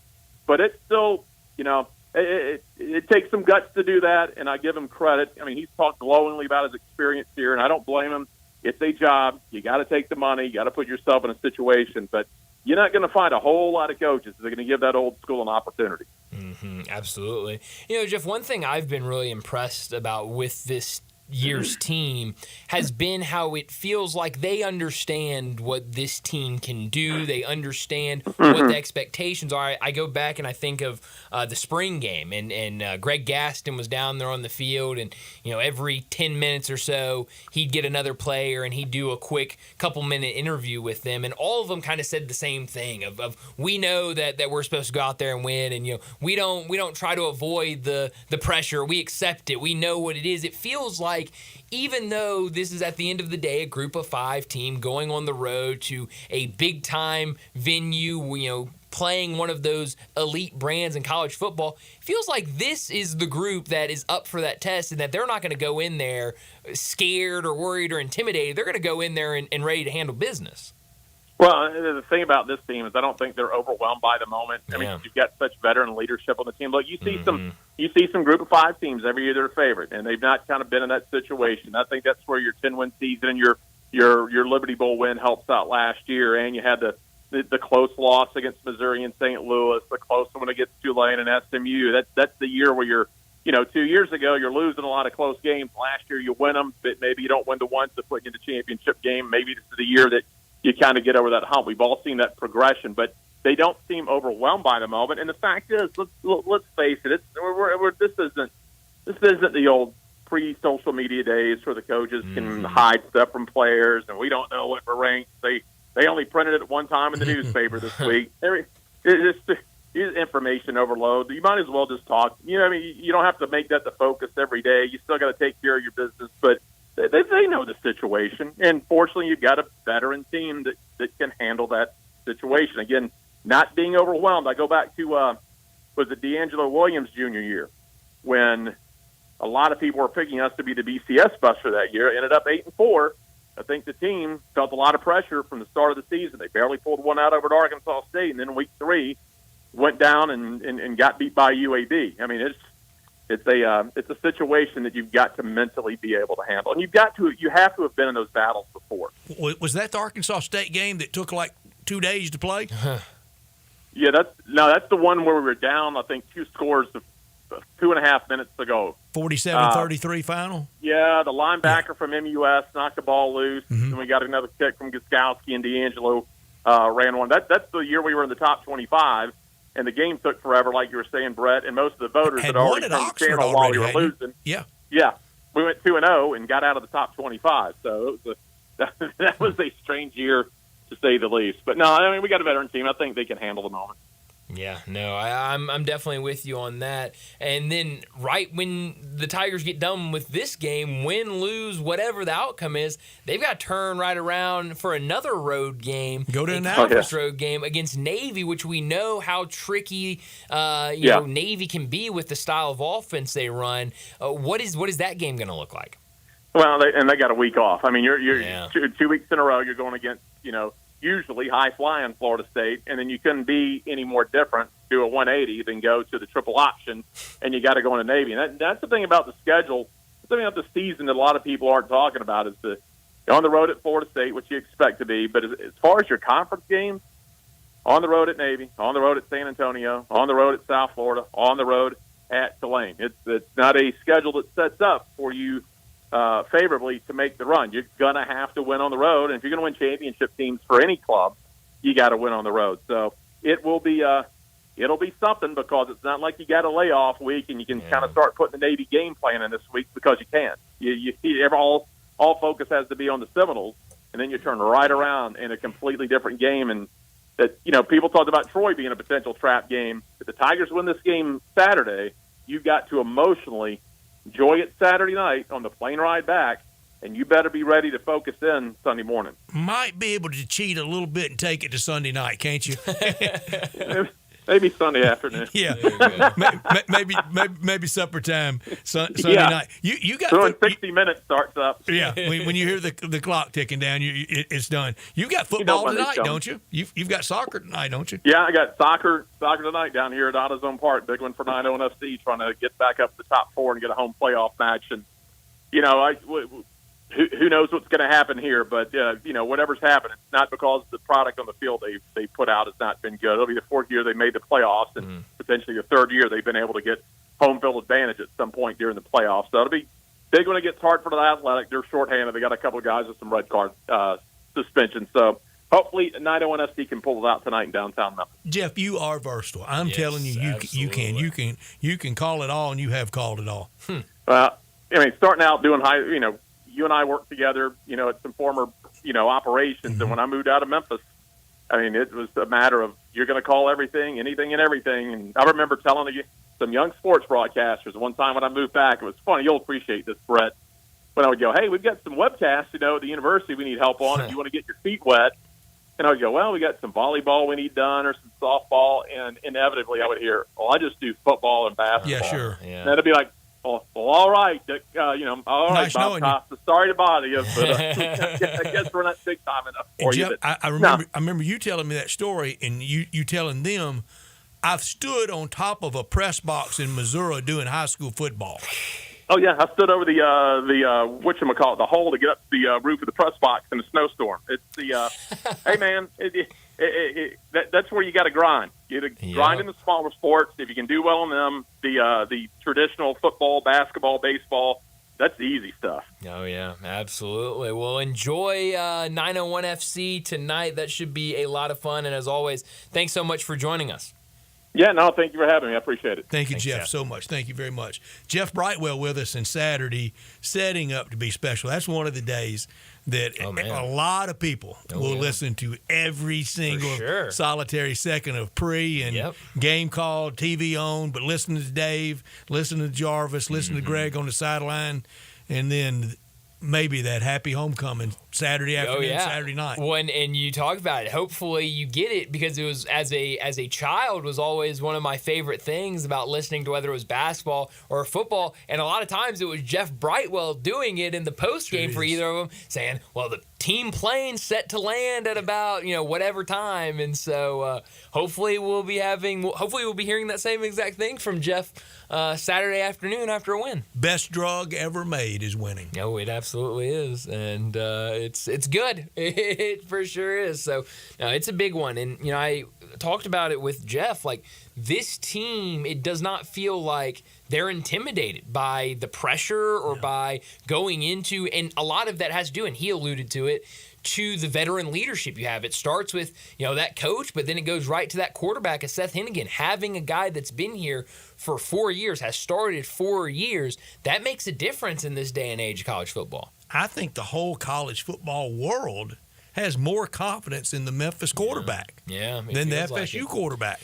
Definitely feels like it. I think you can easily go and do searches on social media and see that because people have not been too kind about and DJ. that quick start for Memphis and sluggish start for FSU, that's when the booing could come out. And the chants could start coming out. The booing could come out. You could hear chants for different quarterbacks to come in. And then that's a local product. Now, that would go yes, it would be Brock Glenn, the kid from Lausanne. So, it could get interesting on Saturday, and hopefully it does for the Tigers' sake. Hopefully, I know a lot of people, big fans of Mike Norvell still, but you put that to the side on Saturday when it's Memphis versus Florida And the State. whole theme of Memphis now ranked higher, Memphis undefeated, FSU not. You thought Memphis would be undefeated, so that's not that big a outlier. Who had Navy being 2-0, but FSU not? How about that? When Memphis played them. The Naval Academy. You're more worried about Navy than Florida State. Bucknell Temple versus Georgia Tech BC. But tomato. Yeah. It doesn't matter how you get there, they're 2-0. I mean, Bucknell and they hadn't been good in a long time. No, they have not, and Temple is not good at all this year. In fact, that's the only 2 wins I had for for Navy all year. That? So, Bucknell and Temple. Right on script. 0 for Temple. You're right on script for Navy, and you're not on script for Florida State right now. But I'm there with the Tigers. That's right. 12-0 and 8-0. Saturday's a big one. Let's go, Brett. Brett's sticking in. I'm he's with feeling you. good. Let's go. Are you As it gets closer, I'm getting more nervous. I don't blame you. But that's every time you make a prediction. You get a little more it's nervous. Easy in August. Very easy no pressure. in August. Very easy in August. But let's go ahead and get to another break. When we come back, we'll talk about what's trending.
Progressive presents Renter's MVP's Most Valuable Possessions.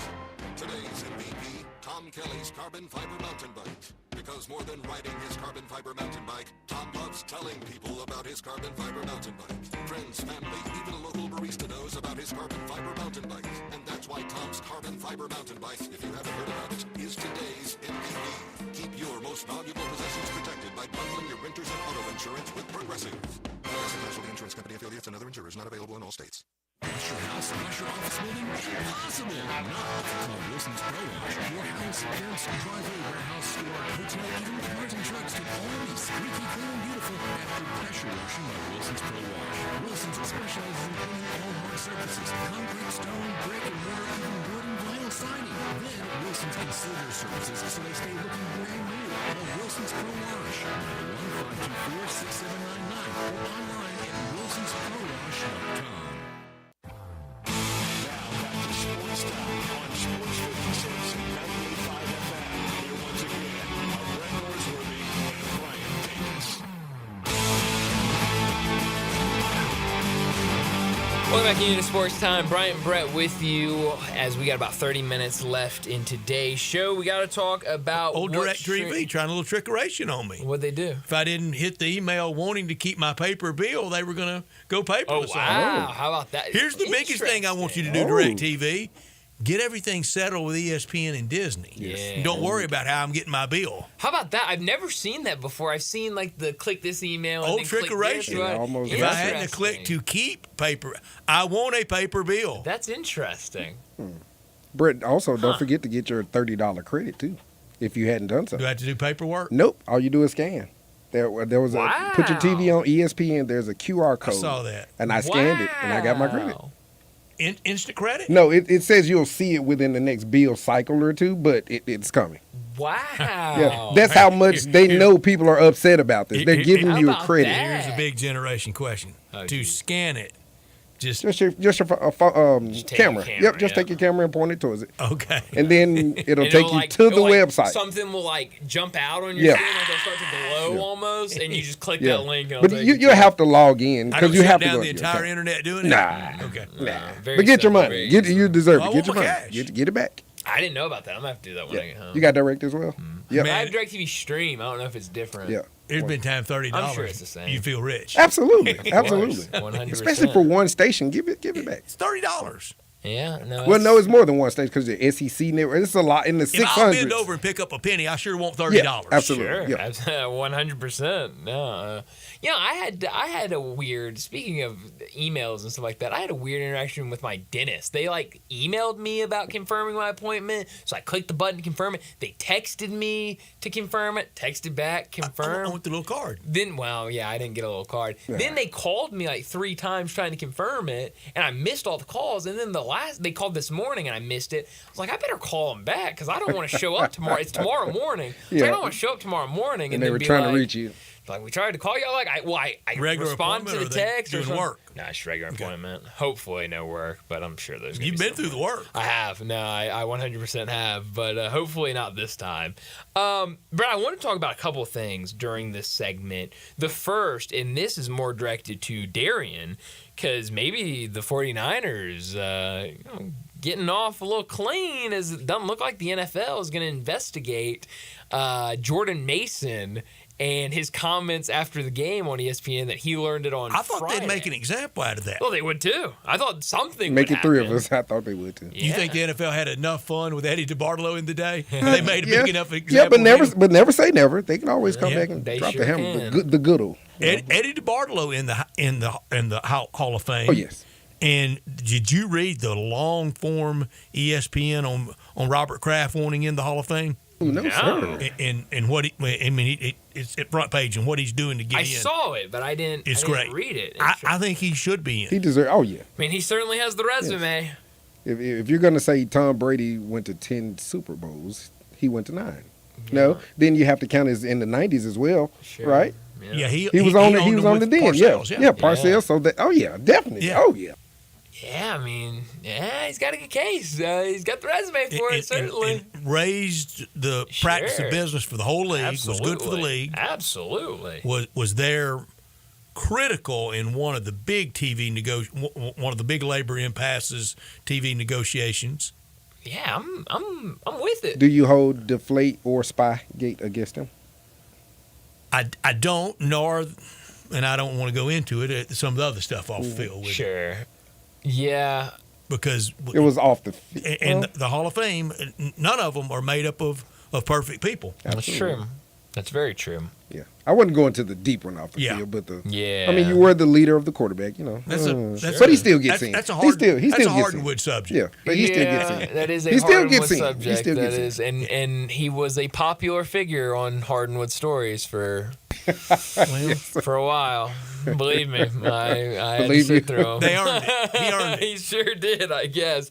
But yeah, and a lot of people saying Kyle Shanahan maybe saving the day for the 49ers, because when he was asked about it in his press conference after the game, he said, well, we told him to be ready, that there was a good chance that he might see more action Monday night, but nobody told him for sure he'd be starting. Okay. Come on now. Okay, Shanahan. I love Kyle Shanahan, but nobody That's believes great. that. No, not a single person. But hey, if it gets him out of whatever, Harm's way. Just yes, gets him out of harm's way. that's really all that matters.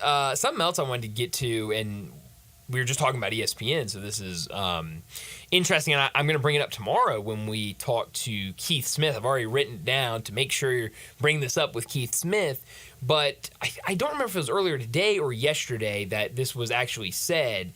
Yesterday. ESPN Chief of Content said on Tuesday that ESPN would be extremely interested in Charles Barkley if he became a free agent after the year. And NBC World said the News same Tonight thing. will be. Exactly. So I think we're going to get a bidding war for Charles Barkley. As much as he says he's staying with TNT, and he likes being with TNT. That's without the crew. Yeah, that's just. Yep. I think we're gonna get a bidding war. I think he's gonna say, "I'm gonna go see what's out there," and Well, he has to. He's got to. Now he's not destitute, but he still wants more. What would be, and obviously we don't know what NBC is gonna look like, but I mean, I wouldn't mind seeing him on ESPN. It would be different seeing him on ESPN. I wonder if any of them would allow him to cross over, or would they want him exclusively? And for that kind of coin, it would probably be exclusively. You'd be exclusive to the one that's paying you. Yeah, no, that's an interesting point. Yeah, and I wonder because like Charles Barkley very clearly is interested in being a part of college basketball as well as the NBA, and even like dipping his toes into other things. I haven't sensed that. Really? It feels to me like it's painstaking when they do the crossover to the tournament. Well, maybe not as much with college basketball, but it very much feels like he likes being involved with the golf stuff TNT does. Every now and then he'll jump in with hockey and do something. Like it for me, yes, I know what you mean when it's like he doesn't want to be sitting there and doing analyst for James Madison in Wisconsin in the first round of the tournament. But I do think he likes to be able to not just have to be stuck to the NBA. Because if we're being honest, he knows he's a brand. That's what it is. He's a brand. That's exactly what I was about to say. Charles Barkley, the character Charles Barkley plays with NBA Tonight on TNT is very rarely give me deep cutting analysis on this NBA game. Y'all can't believe the number of times that he was rumored to maybe be some part of the Monday Night Football team. Really? Wow. And he was out there when the Monday Night Football team kind of got all over the place. Sure. Tried Dennis Miller, tried Tony Kornheiser, had Ron Jaworski in there as the player, but it was a lot of different faces and voices for a few years. In the studio, tried Rush Limbaugh. Remember that? Oh yeah. Interesting. And Dennis Miller. I said Dennis. Oh, you said Dennis? Okay, just hit me. I was like Dennis Miller. Okay. And Dennis Miller got crushed, especially that first year. Yeah. I thought the second year, his last year, that it was okay. And I thought he had pretty good chemistry with Al Michaels. It drove me crazy though. And he would call Al Michaels Albino. That was his nickname for him. And I'm only repeating what he would say, and I couldn't believe she allowed it or the network allowed it at the time when he would refer to Melissa Stark as Missy. Uncool.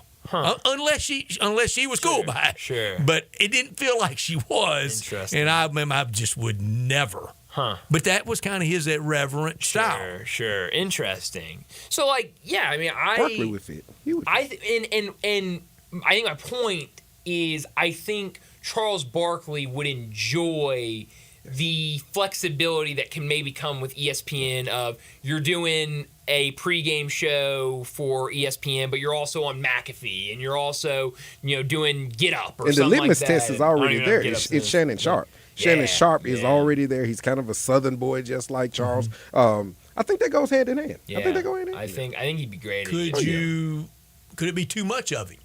No, I don't think so, because if you're speaking in terms of loudmouth and extraness, that's what Shannon gives you.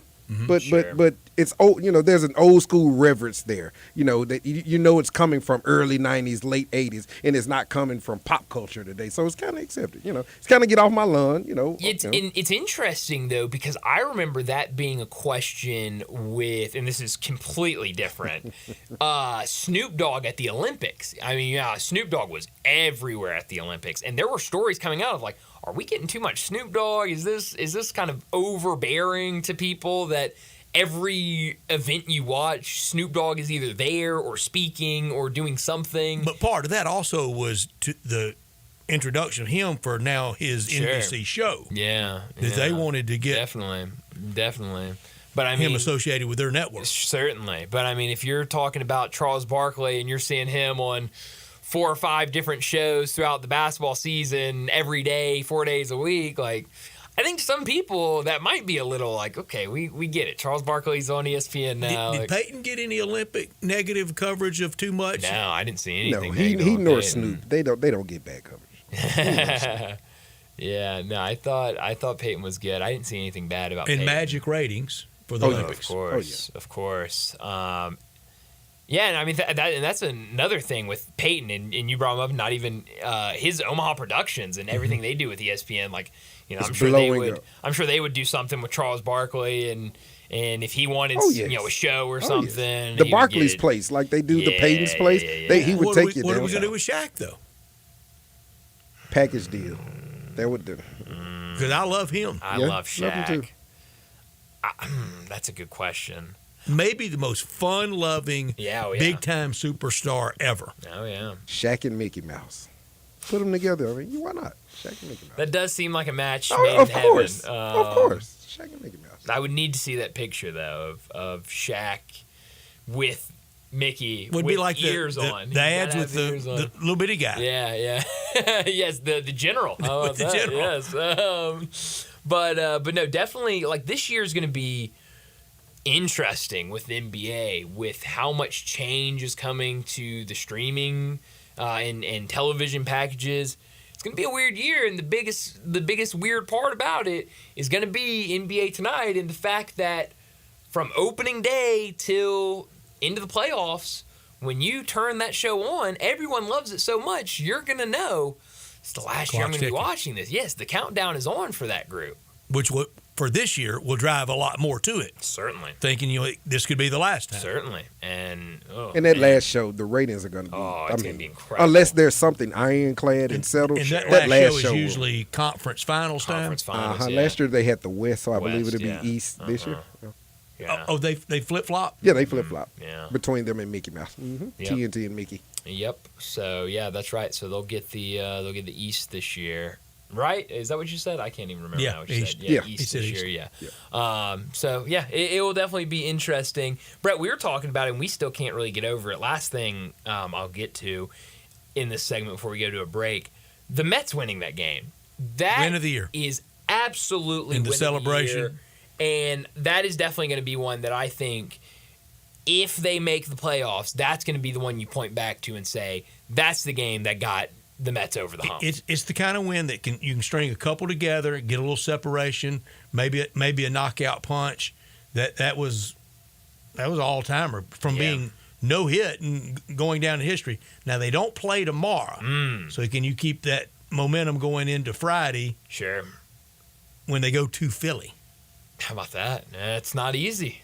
Who do you want to play tomorrow after that kind of win? You absolutely do. Who do the Braves? Oh, man. But tough for both of them. Braves got the Dodgers. Now, it is at home, but I don't care if it's home or away. Dodgers are going to be tough. So that's one that can provide a little separation for Certainly could. But wish the Cardinals can be in games like that. Cardinals bats are so quiet, might wake them up. I think they've already shipped them down to Jupiter for spring training. Brett, I don't think they ever got shipped up from Jupiter. But league wide, their batting average is not that bad. No, it's not. It's 247 as a team. Yeah, not much about there. But Brett, and I remember talking about this middle of summer.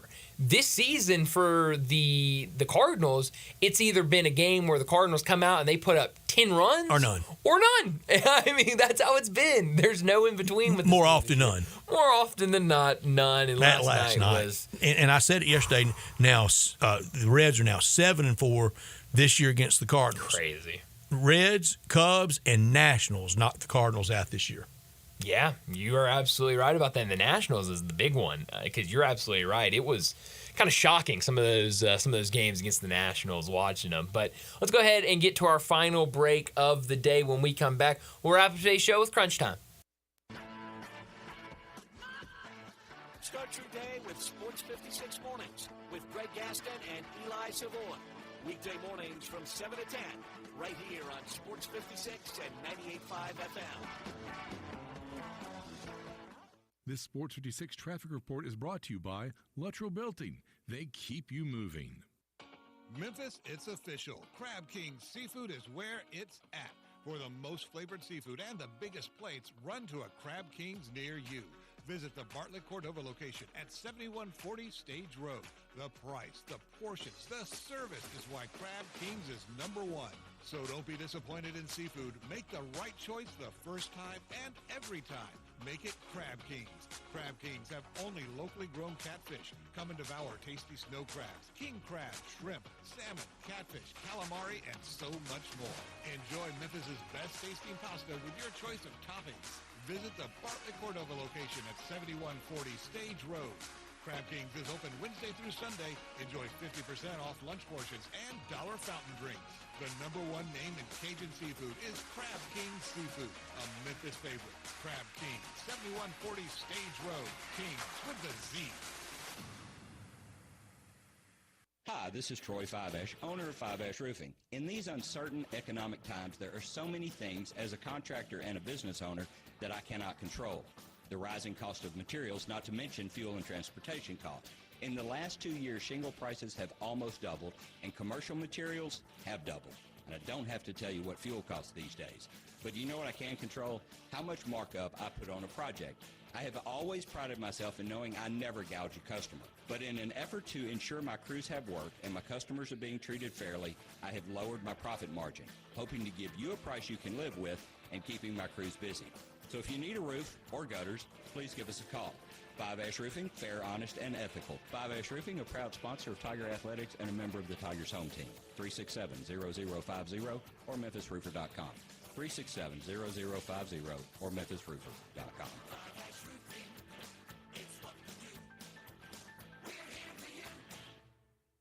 Want to do something you can't do anywhere else? Then join me, your buddy Johnny Radio, at Top Gun Memphis this Thursday at 11 to 1 to experience the fully automatic machine gun package for just $99. It includes 3 different machine guns, ammo, range safety officer, and a shooting range. New to shooting or just need to learn? Top Guns Academy is nationally recognized, and memberships start at just $29.95 a month. Gun rentals are only $10. Join me this Thursday at Top Gun Memphis, 2770 Witten Road. Jason's Deli. When you're dining in or picking up curbside, you can expect wholesome food and no surprises. Just delicious sandwiches, crisp salads, and quick quality meals made with the freshest ingredients and no artificial trans fats, MSG, high fructose corn syrup, or artificial colors and dyes. Around here, a lot of thought goes into what we put into our food and what we take out of it. Because you're not just taking a bite, you're getting a taste of who we are. New items are constantly being created to expand our menu for all tastes and special diets, vegan and gluten-free options available. Convenience and on-time delivery you can count on. It's just a click away at jasonsdeli.com. So whether you need to feed 5 people or 5,000, the team at Jason's Deli, they have the credentials and the commitment to keep you satisfied.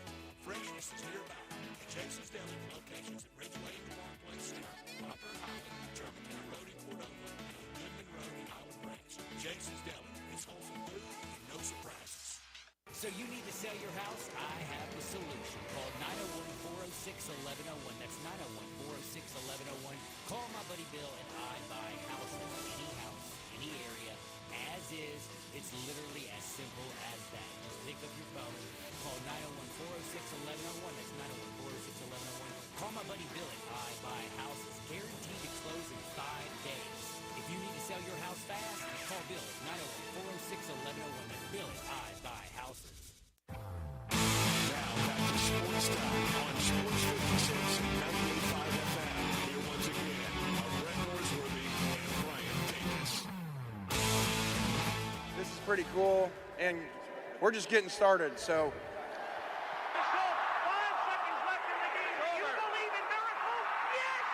Spanning the globe. Go crazy, folks! Go crazy! This is for all the biggest crunch time. You are looking live. In your life have you seen anything like that? Goodbye! Hello, Haskell. It's obviously crunch time. Hammer, nail, coffin. This baby is over. Well, what I learned today is there is some conspiracy going on in the NFL this week revolving around Bengals quarterback Joe Burrow. Seemed like he was a little off in the game on Sunday, and now he is listed on the injury report for the Bengals as questionable for the upcoming game. He's played he's practiced all week, but he is listed as questionable for the game this weekend. And people were going back and looking at clips, looking at highlights, looking at things posted, and noticed that there is, I guess, a video out there where Joe Burrow is going to pick up a water bottle and he can't pick it up. And so people are saying, and then they see videos of him on the bench rotating his wrist, kind of looks like it's giving him trouble, looks like it's hurting a little bit.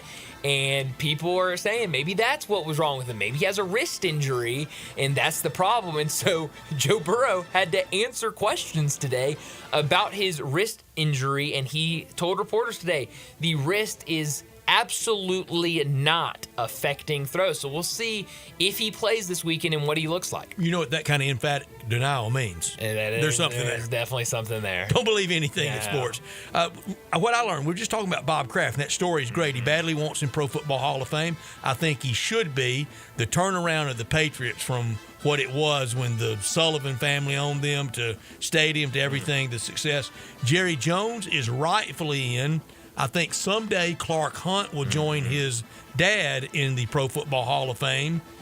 And I think Steve Tisch with the Giants might get in, 75 might get in someday. And Bud Adams should be in. I know that's not popular here, but I think Bud Adams should be in someday. Yeah, definitely not going to be a popular pick around here, but I definitely think notable. What I could have done without another injury story in the NFL, Rams receiver Puka Nacua could miss more than just 4 games, according to head coach Sean McVay. Nacua missed a lot of the preseason with an injury. Then it looked like he was going to be fine. He comes back, game 1, he plays. He gets injured everybody again. got hurt on. Yep, and now it looks like an injury that they didn't really know after the game. Said maybe he misses a game or 2. Now he's on the IR. He'll be out for 4 games, and now it sounds like from McVay it could be longer than 4 games. But good thing Cooper Kupp's back out there, and Cooper Kupp played well, looked good preseason, looked good week 1. They'll definitely rely on him in that passing game. It'd be a really fun sport if nobody'd ever get hurt. Well, and that's what I could have done without Cam Rising. Latest injury for Utah in college, Utah Utes. Crazy. When he's in there, he and Utah are really, really good. It looks like one bid from the Big 12, and without Cam Rising, Utah won't be that one bid. This week against Utah State, I bet they're playing for something. Pots and pans, something. What's the name of that rivalry? Shoe or something. This week against Utah State. Next week at Oklahoma State. It's not easy. That's not an easy game at all for them. And Ollie Gordon for the over. Ollie for the over. Yeah, well, I don't know. Maybe. Cam Rising, he just has not been able to catch a break at all. He played forever. And he's so good when he's out there, when he's healthy. But, man, just cannot stay upright. It's really sad to watch for him. Where are you beaming tonight? Back to football tomorrow night, but tonight let's try Orioles at Fenway. Okay. Orioles and the Red Sox. Baltimore 1 back in the all-important loss column for first place in the American League East. That'll definitely be a good one. Let's see. Beam me tonight to Giants and Brewers. Should be a fun one later tonight. The Brewers, 83-61. They've punched a spot in the postseason already. Colin Ray will go for them. He's 12-4 this season, almost a 4 ERA though, so he's given up some runs, but they've been able to win when he's on the mound. Blake Snell on the other side, a 3.62 ERA. That should be a fun one against two pretty good pitchers later tonight out there on the West Coast. Brew Crew, magic number 10. Wow. They ran off and hid with that division, didn't they? Yeah. Pat Murphy probably should be National League Manager of the Year. Steve Voigt, American League Skipper of the Year with Cleveland. Right now, sign me up right now for a Brewers-Cleveland World Series. I would take it. I'd be down for that. That'd be fun. Don't know that baseball or Fox would love it, but I would. Nah, who cares what they want? Cleveland hadn't won it since '48. Boston or Milwaukee's never won it. That would be fun. I would really enjoy that. Like you said, nobody at the networks would like that. Very high alcohol sales for some reason. I think the beer companies would like that. Milwaukee, Cleveland, two good beer cities. And the outerwear in Cleveland. Yeah, Milwaukee don't. Absolutely. Yes, no, I think you're right. We could, you can see some cold games in Cleveland. But yeah, I'm looking. If I had to say. Brewers for me in the NL, I'd like to see them there. Maybe Kansas City. That could be a fun one. No way for me. I'll never forgive for 1985. Yes, I forgot about that, but no, it's going to be some fun games. We talked about now. What do the Braves do tonight after the Mets came back and won? You got to know, as much as you hear it at all levels of sports, that you don't pay attention to what's going on outside. You don't keep an eye on the scores. Somebody with the Braves was watching that game earlier today. I don't know who's ever convinced themselves of that. Everybody's keeping up with everybody else's business. Everybody. It's ridiculous that people want to try to believe that. But somebody was watching that for the Braves today, and it would have been a great opportunity for them. It's a crusher. Absolutely. It was on. 100%. Everybody had eyes on that game. When they came back and won, man, now the Braves really need a win tonight against the Nationals. And the flip side of that no-hitter could send you in a shell down the stretch. Oh, no. So they won quadruple. Right. No, it couldn't have gone better for them, honestly. And you mentioned it earlier about Bone Francis, who lost the no-hitter. 18 days between no-hit bids, against the Angels. Second time in 18 days, he went deep with a no-hit bid, which is really interesting. Some other interesting baseball news before we get out of here. James Paxton, currently with the Dodgers, he's on the IL. He announced that he will retire after this season. 11 years in the majors, best known for that 2018 no-hitter that he threw. But that's all the time we have today. Enjoy your night. We'll talk to you again tomorrow afternoon.